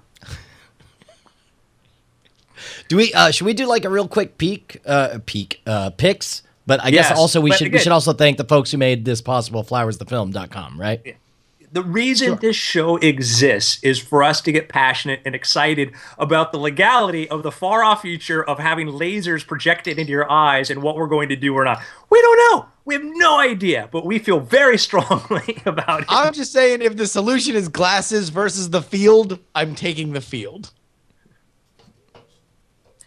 Let's go with picks. Who wants to go first? I'll go first. I'll go second. Dude, I'll do the he's already got them. I'll do the super quick and easy one. I'm not gonna take a lot of time of it. Everyone's talking about it. You know it, I know it, the whole damn town knows it. House of Cards on Netflix. 6 episodes in. I'm loving it. Directed by David Fincher. Got Kevin Spacey in it. Netflix's first original production. It's like $50 million or $100 billion or something stupid. $100 million for 2 seasons. $100 million for 2 seasons, $50 million per season, 13 episodes. Loving it, and I'm loving all the fan service they do, where it's like they have themes in the show that are clearly written to appeal to the kind of people who would be watching this on Netflix. Stuff about new media versus old, the death of newspapers, political intrigue, the power of Twitter, and there's lots of Apple devices. Everything about it, I'm loving all of this. I'll add, do you ever see the original? No. And in fact, I'm intrigued. I almost wanted to start watching the original, but I think I'm going to finish watching the American reboot and then go back and watch the British. I watched the original about a year ago, and I loved it and very much enjoyed it. Maybe being a pick here, but it is funny because the novel it's based on, and after you see it, we'll talk about something, because I was hesitant on this version because knowing the parties involved and knowing what appealed to them about the original, I'm like, I don't know, because I know where the original goes to and I know who wrote it, and I kind of go, and it is the worst kind of fantasy in my opinion. But anyhow, worst kind of fanfic. But my pick. Real quick, like I don't know anything about the original, but I will say this much: there was something that felt familiar about everything, and I finally nailed it down. Like 5 episodes in. There's something about the main character and his ability to say one thing flatly and then roll over and make it something else. And it reminded me of Benjamin Linus from Lost, but even more, it reminded me of the iconic character of Vic Mackey in The Shield. It's like, if you dug The Shield, if you dug the character of Ben Linus in Lost, I think you're really going to like what's happening on this show. My pick, if you get weepy-eyed and nostalgic, and you sometimes wish that more people could give heed to and remember the great era, the great epic, the times, that great lost place of Doggerland. Of what? I'm a big fan of Doggerland. I'm sorry, say it again. Doggerland. Is that a place? Is that a thing? I don't know what it is. Brian, Doggerland was this vast region of land between UK and France. It was the English Channel, as it's so called, and the areas slightly to north there was once above ground. Okay, 10,000 years ago, it was probably the most fertile land in all of Northern Europe. Okay, all of Europe. It was probably the best place to live, best place to have cattle, the best place to grow crops, whatever. This is like what, during the Holocene maximum, or? So, and then up until about 6,000 years BCE, then there was, as we came out of our interglacial, we're still in an ice age for kids, but we're in an interglacial period as things started to warm up and the water levels rose. Doggerland sank beneath the seas. We had no idea it was there, but sometimes they would start to dredge, and they would pull up things like antler shafts that had been carved into spear points and rocks and even bones. And now, as we're digging these oil platforms in the North Sea, we're finding more evidence of there was a civilization there. There was a very big civilization between England, between France, kind of in the middle, a middle civilization in this earth that is now gone. So this is your pick, is the ancient land that used to be above sea level? I'm getting there. Okay, I'm sorry. I'm curious. Getting there. I'm just so Doggerland because if that's your fascinating pick, period of history. It's this fascinating thing that's If that is your pick, I will back your play, and I will say that's maybe the most epic pick we've had on. I'm gonna go one step further though, and if you're like me and you just can't find enough about Doggerland, thankfully, author Stephen Baxter, who just has recently written a Doctor Who novel, by the way, has a trilogy, and I've read the first one called Stone Spring. It's part of the Northland trilogy, and it is that 10,000 years ago, a vast and fertile plain that linked the British Isles to Europe existed. Home to a tribe of simple hunter-gatherers, Northland teems with nature's bounty, but is also subject to its whims. And so it's about a civilization in Doggerland based upon what we know about the historical evidence. And then he goes in another direction. He says, what if they did what other civilizations have done when they've had to deal with rising waters, and they built like the Dutch and Florida, whatever, and they built dikes that eventually and they decided to protect domes. themselves in. And he creates this situation in which this is made possible, and I won't get into the details why, but he's got a trilogy. So this book takes place one point. The next book basically happens when there's a civilization they've created. Okay, I'm in. I'm all the way in. And in fact, Stephen Baxter was co-author of one of my previous picks, The Long Earth, with Terry Pratchett and Stephen Baxter. Dude, this is fantastic. I would love to read this series. And again, Doggerland was a real place. It's a real thing. It's this big black hole in our history of the world. And we look at how much history we know about from places we can find. So much of the Earth is now under hundreds of feet of water because of the melting ice caps, which, guess what? It's not new. And who knows what else is out there. And there's a whole new area of archaeology that's opening up, which is basically looking for things that are now underwater. And there's places in India, like in Japan, and there's some other areas that were above ground at one point 10,000 years ago that people lived, and probably some of the best places to live were these low-lying valleys that are now gone. There may be more human history there than anywhere else. Amazing. What about you, Justin? So we all like that movie Looper, right? Dude. It's the only movie I purchased in 2012. The only film.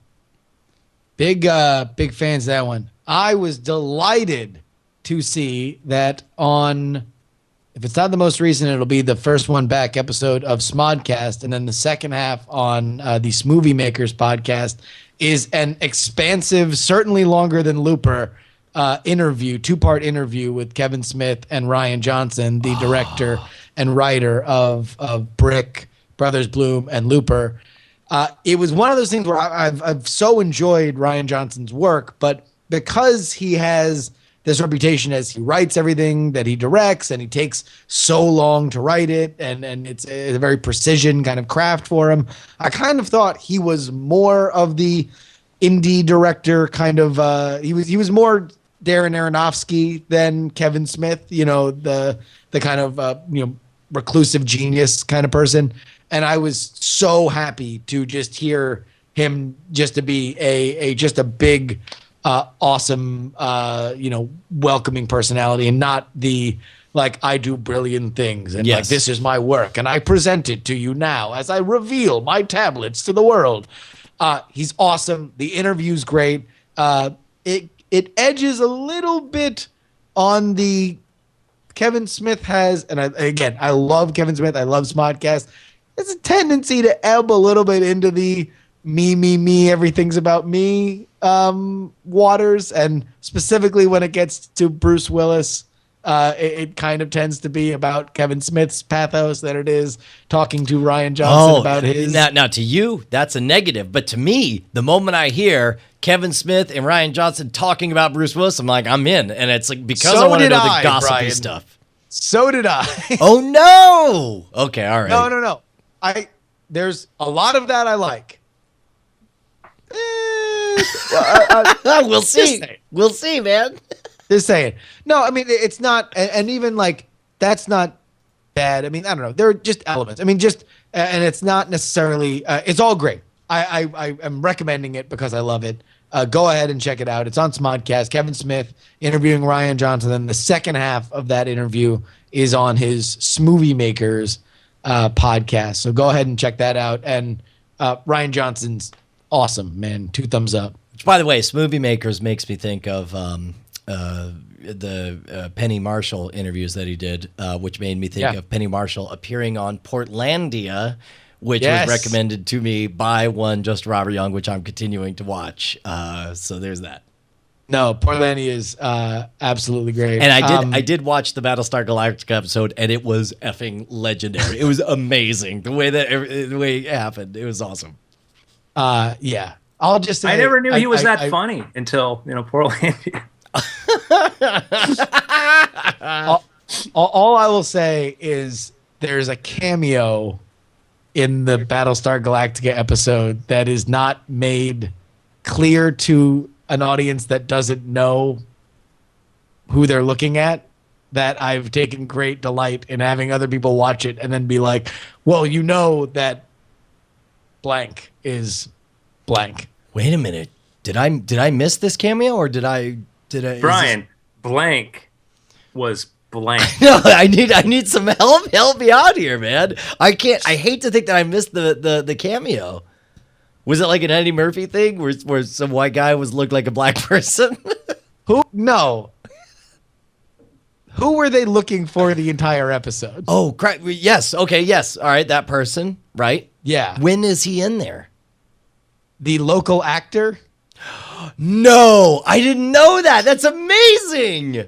See Okay. how awesome it is? It's to so tell much people better. about So much that? better. So much better. Yes. Okay, dude. Even better. Even better. It's so great. All right. All right. If you watch Well, if you boys watch and Battlestar girls. Galactica, just look up Portlandia, type in Portlandia Battlestar, and I'm sure you'll find the episode. Just watch that one episode. No, the episode's called One More Episode. One more episode. There it is. Yeah. So it's in the second season of Portlandia. It's very, very funny. If it hasn't already been spoiled for you. Because it turns out that blank is blank. Yeah. Well, I mean, I know Andrew will know what that is, so I don't think it's spoiling it. Boys and girls, thank you for listening to our podcast. However you may be receiving it, voluntarily, involuntarily, in your ear holes. Take off It's those ear weird. muffs. Amazing. All right, it's a wrap. Did you see the video of the people in Germany who are destroying CCTV cameras? No, just like they're like down with cameras. They can we consider get it a- an can we get a invasion title for of their this? privacy, which these cameras are designed, somebody- to prevent, theoretically, to prevent rapes and murders and stuff on the subway. Sure. Title for this episode: Thunderwell. Thunderwell, of course. Dunder cheap. Is that one word or Two words. What? No, it's got to be one word. Thunderwell, It's man. one word. What are you, an idiot, Justin? It's one word. Thunderwell? Thunderwell. And you like this? You like in this? a well. You like this as an AIFF, right? Whatever's easier for you. I guess I'll So I just can import it and I mean, edit out the one curse word. God damn it! I don't know what it is. I started on a pho. I mean, I don't mind like a half a pho, but let me. Yeah, no, Brian, you had a pretty epic check swing, and then you went you went full bore in the middle of the glasses conversation. I'll tell you what, man. Well, at some point, it just sounded like two fucking jocks clowning on a nerd wearing glasses, and I was like, I'm not cool with this. Number one, I think you have a tendency of always of building the narrative where me and Andrew are picking on you, because I don't even think me and Andrew were saying the same thing. Like literally, I was just taking the technologist perspective of saying that no, we won't have ways to make our horses faster. We'll have a different way of doing things in the future. Well, understand my glasses bias. I wore glasses for years, right? And then when I got LASIK, I used to have nightmares about not being able to see. That's how much I hated my glasses. I'd have these nightmares where everything was blurry, I couldn't see, and it was just for me. And even after I had like LASIK for a couple years later, I had that still like, oh, my glasses are broken, and I always have broken glasses. And I was never like, and I was thinking like my eyes got bad really fast, in like from middle school to high school, and it was always that sort of just that frustrating thing. So whenever I think of glasses and me having to wear glasses, I'm like, no, not again. No, you're not going to do that. No, I'll never go back. I will destroy those. Let me start lasers. uploading this here. So that's my personal reaction. It's not like, haha, the nerd of glasses, like, oh no, I don't want those again. It was just that fear. Hold on, let me start this thing uploading.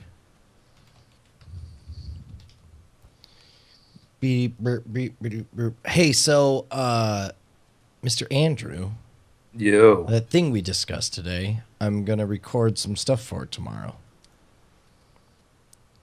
Oh, cool. So if there's anything you'd like me to mention by tomorrow evening, would be good to have in my bag of mental tricks. Oh, by the way, also, Brian, Yes, sir.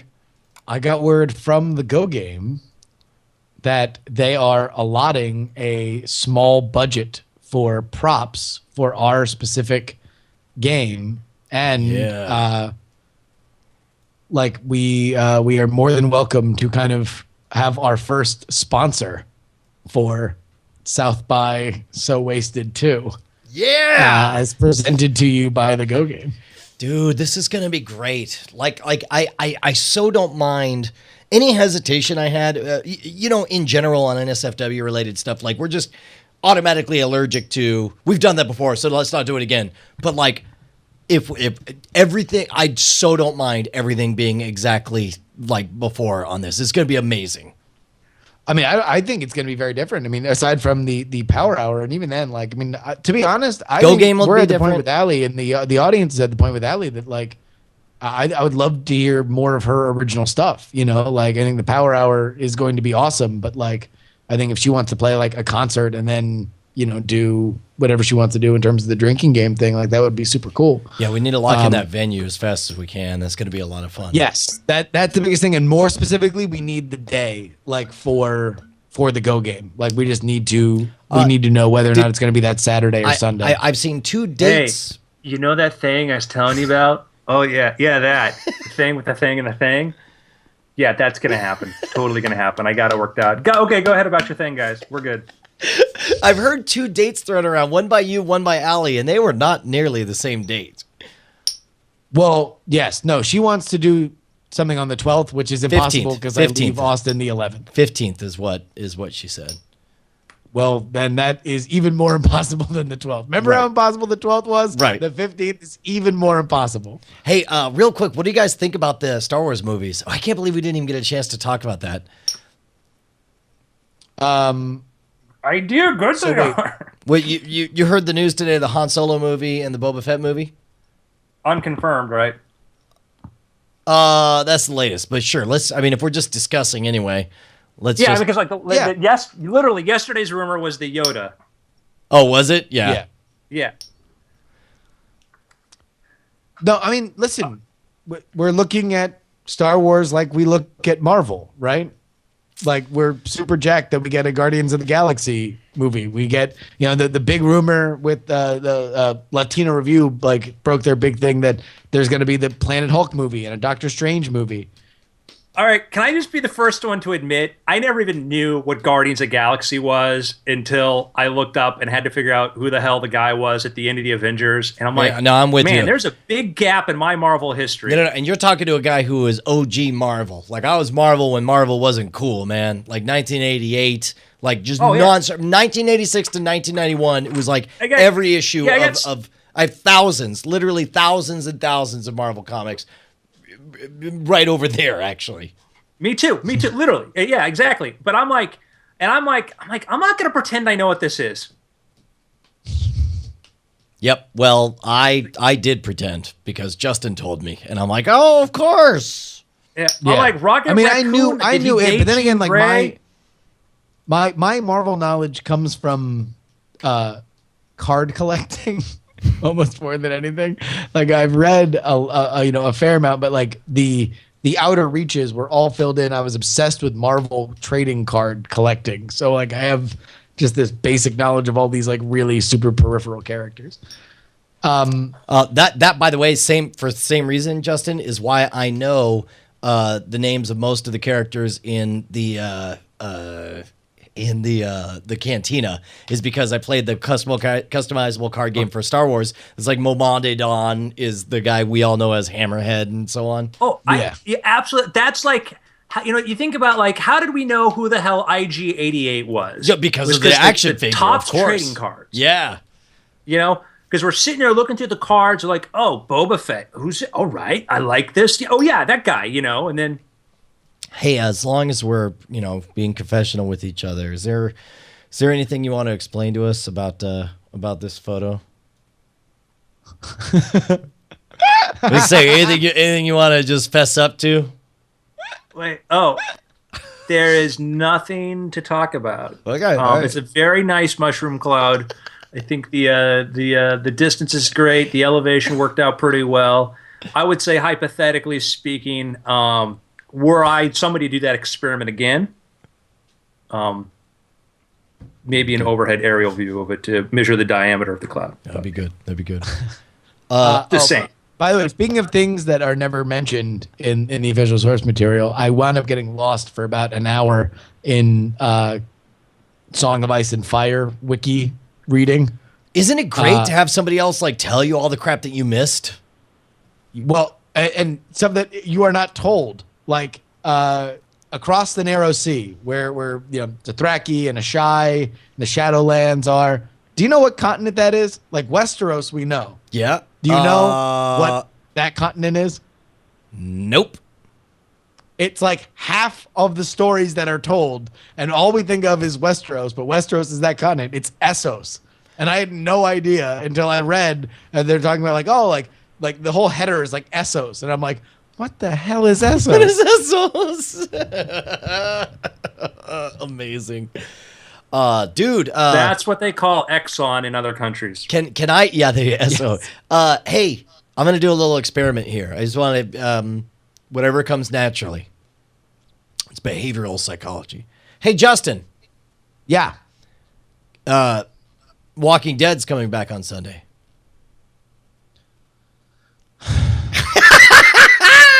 Theory confirmed.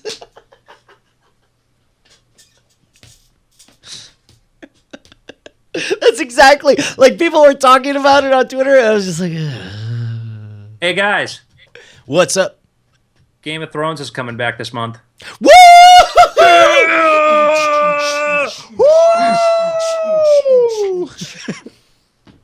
That was involuntary, by the way. That was the knee reflex. If you told me that again, it would happen again. By the way, I got Ashley to watch the first 2 seasons. And can you get the picture? She went here. I'll give you the wide shot. There you go. And then Why do you have to give her the wide shot, Brian? What are you trying to say? I came back today from Cleveland, and this was watercolor painted. Oh my God, that's amazing. Can I just tell you, because of the blurry cam, my heart did a beat. I'm like, is that a uterus? It looks like a uterus. It definitely looks does. like. I'm like, are you guys trying to tell us? Well, and fallopian tubes up there. Yeah. Is there a little what? Whose sigil? That's House Greyjoy. Oh, of course, Yeah. yes. Iron Man of Pike. Did you pay the iron price or the gold price? That's amazing. Which that's the one thing in rewatching it, that the one thing I loved about in the books. One thing that I really liked about the Iron Men was that they all have they just look like bizarre rap stars, because they have all this mismatched jewelry, because that's all they wear is only the jewelry that they kill, that from people that they kill. So the idea of matched jewelry is offensive and weird to them. Matched but the candies, reason why, if we're going to talk in Andrew's language. Yes. But the reason why I've always loved that element of the story, and the Iron Men specifically, is that for as barbaric and horrifying as they are, they're the closest that universe gets, aside from the Khaleesi story, of anything nearing feminine equality, a society that has any kind of meritocracy, and any side of what we would understand as any kind of gender progressiveness. Yeah, no, wildlings. The wildlings, yeah, but even then, the wildlings have a gender structure. The men. Yeah, you're right. The men are spirited the women, but the women are balls tough. The women are just tough. Our job is to get totally raped. But there are female leaders. In yeah. So what are you trying to say? that it didn't work out for us, and so it's a good thing that they're not doing it. You're not saying nothing. He's making an observation. I like what does dead men never die? I'm so excited. By the way, it's been so long since I've read about it that I was almost nostalgic today. Did you see the George R. R. Martin HBO news? Yeah, he signed a deal and to develop that in other projects, right? Yeah, so it's another 2 years on Game of Thrones and an option to produce stuff, which, I mean, who knows whether or not. Well, keep in mind, anything like George R. R. comes Martin from is it. sitting on a lot of other material. For example, his wild cards stuff. Yeah, and that's he immediately edited. what everybody kind of thought about. But the first comment on IO9 was like, great, more things that he has to do so he doesn't finish the series. He's totally going to die. Which, by the way, same people who are just like, another franchise to J.J. Abrams. Is there anything he can't make awesome? But, I mean, what's fascinating to me is this death, this death fascination with George R. R. Martin. Oh, dude, because he's fat and overweight and he's got gray hair on there, and he'd be like, I don't want my story to be messed up. But it doesn't seem healthy. It seems like a very unhealthy meme that has kind of just taken root and in many ways gone mainstream. It's almost like some aspects of that fan base are a little bit socially awkward. Almost. Let's not jump to conclusions here. But yeah, it's been back so to long earlier since about I've the read Star Wars stuff, anything. Brian. Yeah. I am absolutely excited, and like, yeah, I mean, Han Solo, Boba Fett, yes. Okay, real quick question. Controlling for everything else. Story just as good. Character development just as great. Excitement, thrilling, climactic conclusion, iconic scenes, everything you love about the Star Wars universe. All things being equal, let's say there's a script, and it's about a dashing, roguish character who lives on the fringes of society, who has an adventure and a run-in with the Empire, and they say, you'll notice, Andrew, that we've left the name blank. We can either type in any name you want. We can use the random Star Wars name generator, or we could type in the word Han Solo. Which would you prefer? What time frame? This takes place, let's say, to match what's going on. This takes place before, at some undetermined time before A New Hope. So here's my thing about that is, I think that I would go for unknown, and I would go for it's a big galaxy, something. I think that the problem is, Indiana Jones, Raiders of the Lost Ark happens before World War II. It's a great story. You can tell a great story there. Sure. There's the elements of world, that Nazis kind of play into there. They're the bad guys, or kind of thing. It actually takes place during World War II, rather, or right up to there, and right before, rather. The Nazis are on the trial, whatever. I guess my point is like, I like new. I like the idea. It's such a big place. Why not go out there and create new ones instead of mining the things? How did Han Solo get to where he got to? I mean, if there's gonna be a lot of canvases to paint on, then fine, you can do that story. But yeah, do we want a new cast of characters, a new group of people that are totally separate, that we don't know their fate? That's kind of cool to me. So your answer is, if it's yours to select, everything will be the same. You're just going to type in a name. You're going to make up a new name rather than have it be Han Solo. Yeah. Yeah, that's where I'm at. What about you, Justin? I mean, number one, my answer is in some ways both. I mean, like, I want all these Star Wars stories that anybody wants to tell. If somebody writes a story that they think would be a great Han Solo story, but I have the option to call him something else, then I would rather it be a Han Solo story.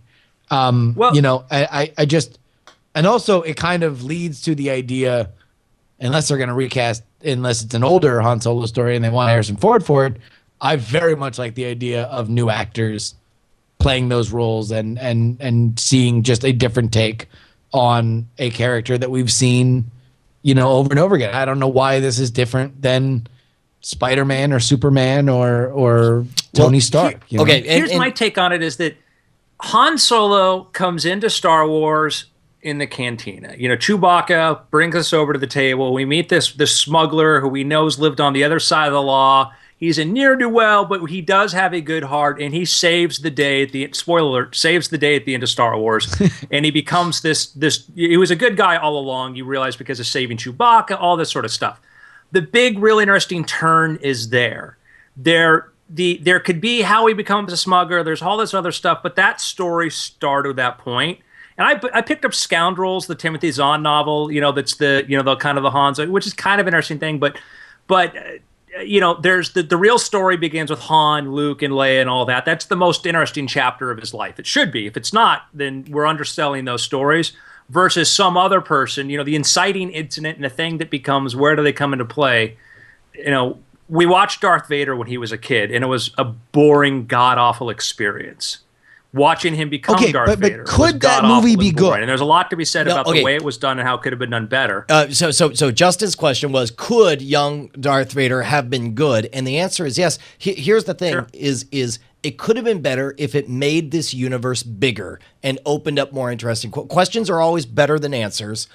Questions expand the universe. In the first 20 minutes of Star Wars, you are flooded with so many questions. Who is the Empire? Who is the Rebellion? What were the Clone Wars? Who's old Ben Kenobi or this Obi-Wan Kenobi? And what is the Force? Nothing but questions, right? And the more those answers you got, the less satisfying it became. And it became even worse when every time something happened in the galaxy, it had to be like, that was a selling point of the original Star Wars, is that this universe is so freaking big that this is happening. This exciting crap is happening on the ass end of the turd of the universe in this little corner, forgotten nothing called Tatooine. And then that's how big this universe is that if I carve off the tiniest chunk of it, your mind is still blown. But then the prequels were all like, let's keep going back. Everything is around Tatooine for some reason. An Empire comes out, and Empire. I remember being a kid, being in a theater, watching Empire. Hoth, what's this place? What's happening? And all these snow walk, ka-chunk. I'm like, oh my god, now what? And the next thing you know, we've got Bespin and all the other places that the action starts to move to. And Dagobah, like you said, it's got bigger and bigger and bigger and bigger. And that was what was cool about, that movie, was it just, in the Empire, became an even more formidable foe, and it was a great structure to it. Where the prequels were like, let's tie all this together in a way that, makes it there. You don't walk out of Phantom Menace with any questions. Everybody knew, what if they're the Palpatine guy and the Sith guy? I wonder if they know. Nobody's saying that. Nobody over the age of 5 is confused. Behind it all. Yeah. Well, and so I guess that's the thing, is my knee jerk, and I'm not gonna say it's gonna, if there is a Han Solo movie, I'm not gonna say it's gonna be a bad movie just because it's a Han Solo movie, but I'm just gonna say, I'm gonna say, like, in general, I think the universe and the fans would be better served by growing the pie. However, I'm very aware of the reality of somebody just dropped $4 billion for a franchise. And as a result, they need to see return on investment. And that means if that's what it takes to get a good Star Wars movie, then, look, I'll take the compromise. But I'm just saying, that's not what there's talk about another effing Darth Vader thing. And it's like, I'm so done with Darth Vader. Number one, we talked about this before this deal was made. Sure. The idea of doing a new we talked about it as the General Thrawn movies and the idea of recasting people. And what do we say? This would be the biggest, most rumored movie news. That this you would, movie sites would show a measurable increase in page views just by this thing existing. What you are seeing now is that, right? Anybody who has any kind of clout with somebody who has a blog is going to tell them that this is the new thing, and then all the other blogs are going to pick it up, because you want to know what? We want to read and talk about and react to Star Wars movie news. We always have, we always will. And now that it's in the super nascent period where we have no idea where they're going to go, we know that J.J. Abrams has been hired, and they want to do not only installments to the main storyline but also surrounding universe stuff. That's all we know concretely. Other than that, everything is fair game. And if so, go ahead. Yeah, I just watched the documentary Trek Nation. Have you seen that yet? No, is it on Netflix? It's on Netflix, and it's done by Gene Roddenberry's son, who talks about how he was not into Star Trek when he was a kid. He actually showed photos of him as at his birthday party wearing a Star Wars shirt and getting Star Wars cakes because he was a Star Wars kid more than anything else. That's awesome. And then he goes and he talks to George Lucas about the influence of Star Trek, and he got these great interviews. And then he goes to talk to J.J. Abrams, right? And he says, J.J., Really? I've got something special to show you. And it's a video, and it's an interview that he found of his father talking about the future of Star Trek. And he says, I would love to see somebody else, tell the stories about Kirk and Spock when they're young. I would love to see somebody else go in there and do this sort of thing, how they met, and do this, and let some other director come in there who have a bigger, better idea than I did. And that was, and I love the idea that Roddenberry was willing to release that and to say there's this period in history because Star Trek isn't about the fate of the Federation. Star Trek isn't about the fate of that. It's about the relationship between these three people, Kirk, Spock, Bones, and the other people around there, and that dynamic, and they're very, very well created roles. When you get into the Star Wars universe, sometimes it gets into this, it's the history of World War II kind of thing. And Yeah. to take somebody out of there because they're interested in these events and to try to tell, well, we're going to tell you the story about this thing here. Well, is the guy that grew up on the farm very interesting? Saving Private Ryan. Do we really care? Do we need a story about the guy before he showed up in Europe and started becoming, oh yeah, he was a school teacher. Great. That's all we need to know. And I think that's sort of the difference I'd say is that Star Trek was a great universe to go back, cast younger versions of that, and say, hey, because it's Star Trek, we can rewrite time and things aren't going to play out the way you thought before. We can use whatever you want. Great. For Star Wars, it's like, yeah, is Han Solo the most interesting smuggler before Star Wars? Is he? And why not tell us a story that takes place after that era? Because there's still going to be smuggling. There's still going to be this. And I just think that, there's room World for War a II story. was the defining moment for people. Who they were before wasn't important. There's room for a story that is maybe not about Han Solo, but involves Han Solo, right? There's an interesting story that can put these people in interesting situations that are heightened. I think the problem that you correctly said about the prequels is that we pinned all the drama on these things that we already understood. It's like, all right, well, we're just kind of coloring within the lines. And then even in that context, we didn't even color very interestingly. We just sort of went sort of paint by numbers and 9 hours or 10 hours later, we're all the lesser for it. But I just think it doesn't have to be that way. Like it can be something cool. And I'm not saying it can't be something cool. I'm just saying, in general, if you're thinking about it for art's sake, if you're thinking about what's best for the fan, I think the fan is better served by making everything bigger than making it smaller. It's Totally agree. Totally agree. That should be your default position as creators. But Yeah, I would say if you wanted to give me a compelling I think we all agree Thrawn is a great character. Yeah, dude. How much bigger and better my did the world get? My nomination is Benedict Cumberbatch as Thrawn. Oh my god, that would be amazing. If you want to do we don't need any more stuff that happens before A New Hope. Let's done. It's not like that's the only interesting period. You can go 1,000 years before. You can go, you can take in that timeline. Let's just leave that a period. It's been mined with Clone Wars, all that stuff. It becomes, Beverly Hills 90210, where we're just watching these people for a much longer period of time. Circles and circles, yeah. And, I think that, what would have been, if the prequels had done something like, hey, let's make you really like Moff Tarkin. Let's really make you like... Dude, yeah. Okay, yeah. If you are going to revisit, give us something that we never thought we would experience. And I understand maybe that's what they were trying to do with Anakin Skywalker, but man, did that not work it. No, it did not work out well at all. And not so much. Luke is like, well, I wanted to be whiny. I wanted to be unlikable. Success. You win. I love the fact that we're now looking at this embarrassment of riches of Star Wars, and with the perspective being that it's, if we had to choose a parent or an entity to look over it, that we probably, I think those of us that aren't haters feel the best chance, it's not a guarantee, but the best chance that it will, enough of it will be done right, or it'll be done again, that right, the opportunity there. That's exciting. You know, if it was just, you know, other properties, the problem that like DC has had is that the way, the way that,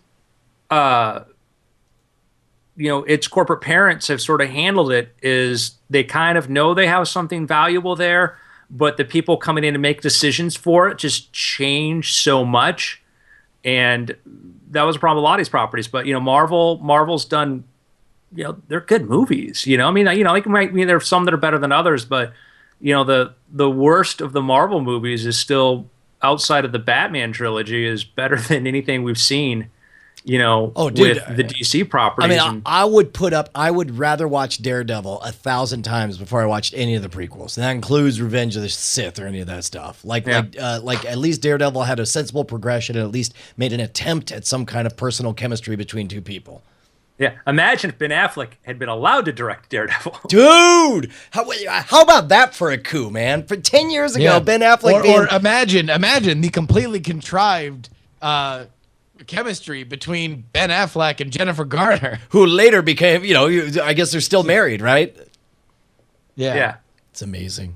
Okay, look, gentlemen, I'm sorry, I got to call it because I got to, tomorrow we're doing a Scam School shoot, and I got to get up early because we got special guests coming in. And to be honest, I haven't really figured out what we're going to do for Scam School.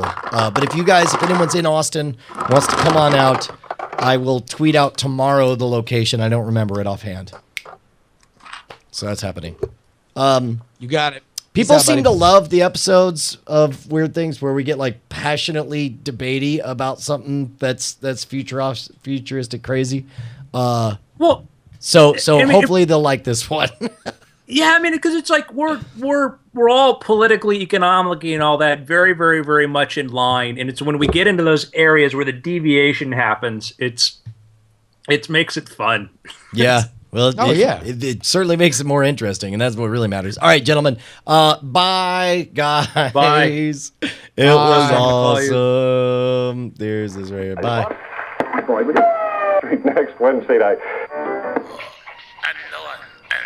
Are they gone? No, I'm still. I'm gonna hang up on you. Bye, Andrew. I love you. Bye.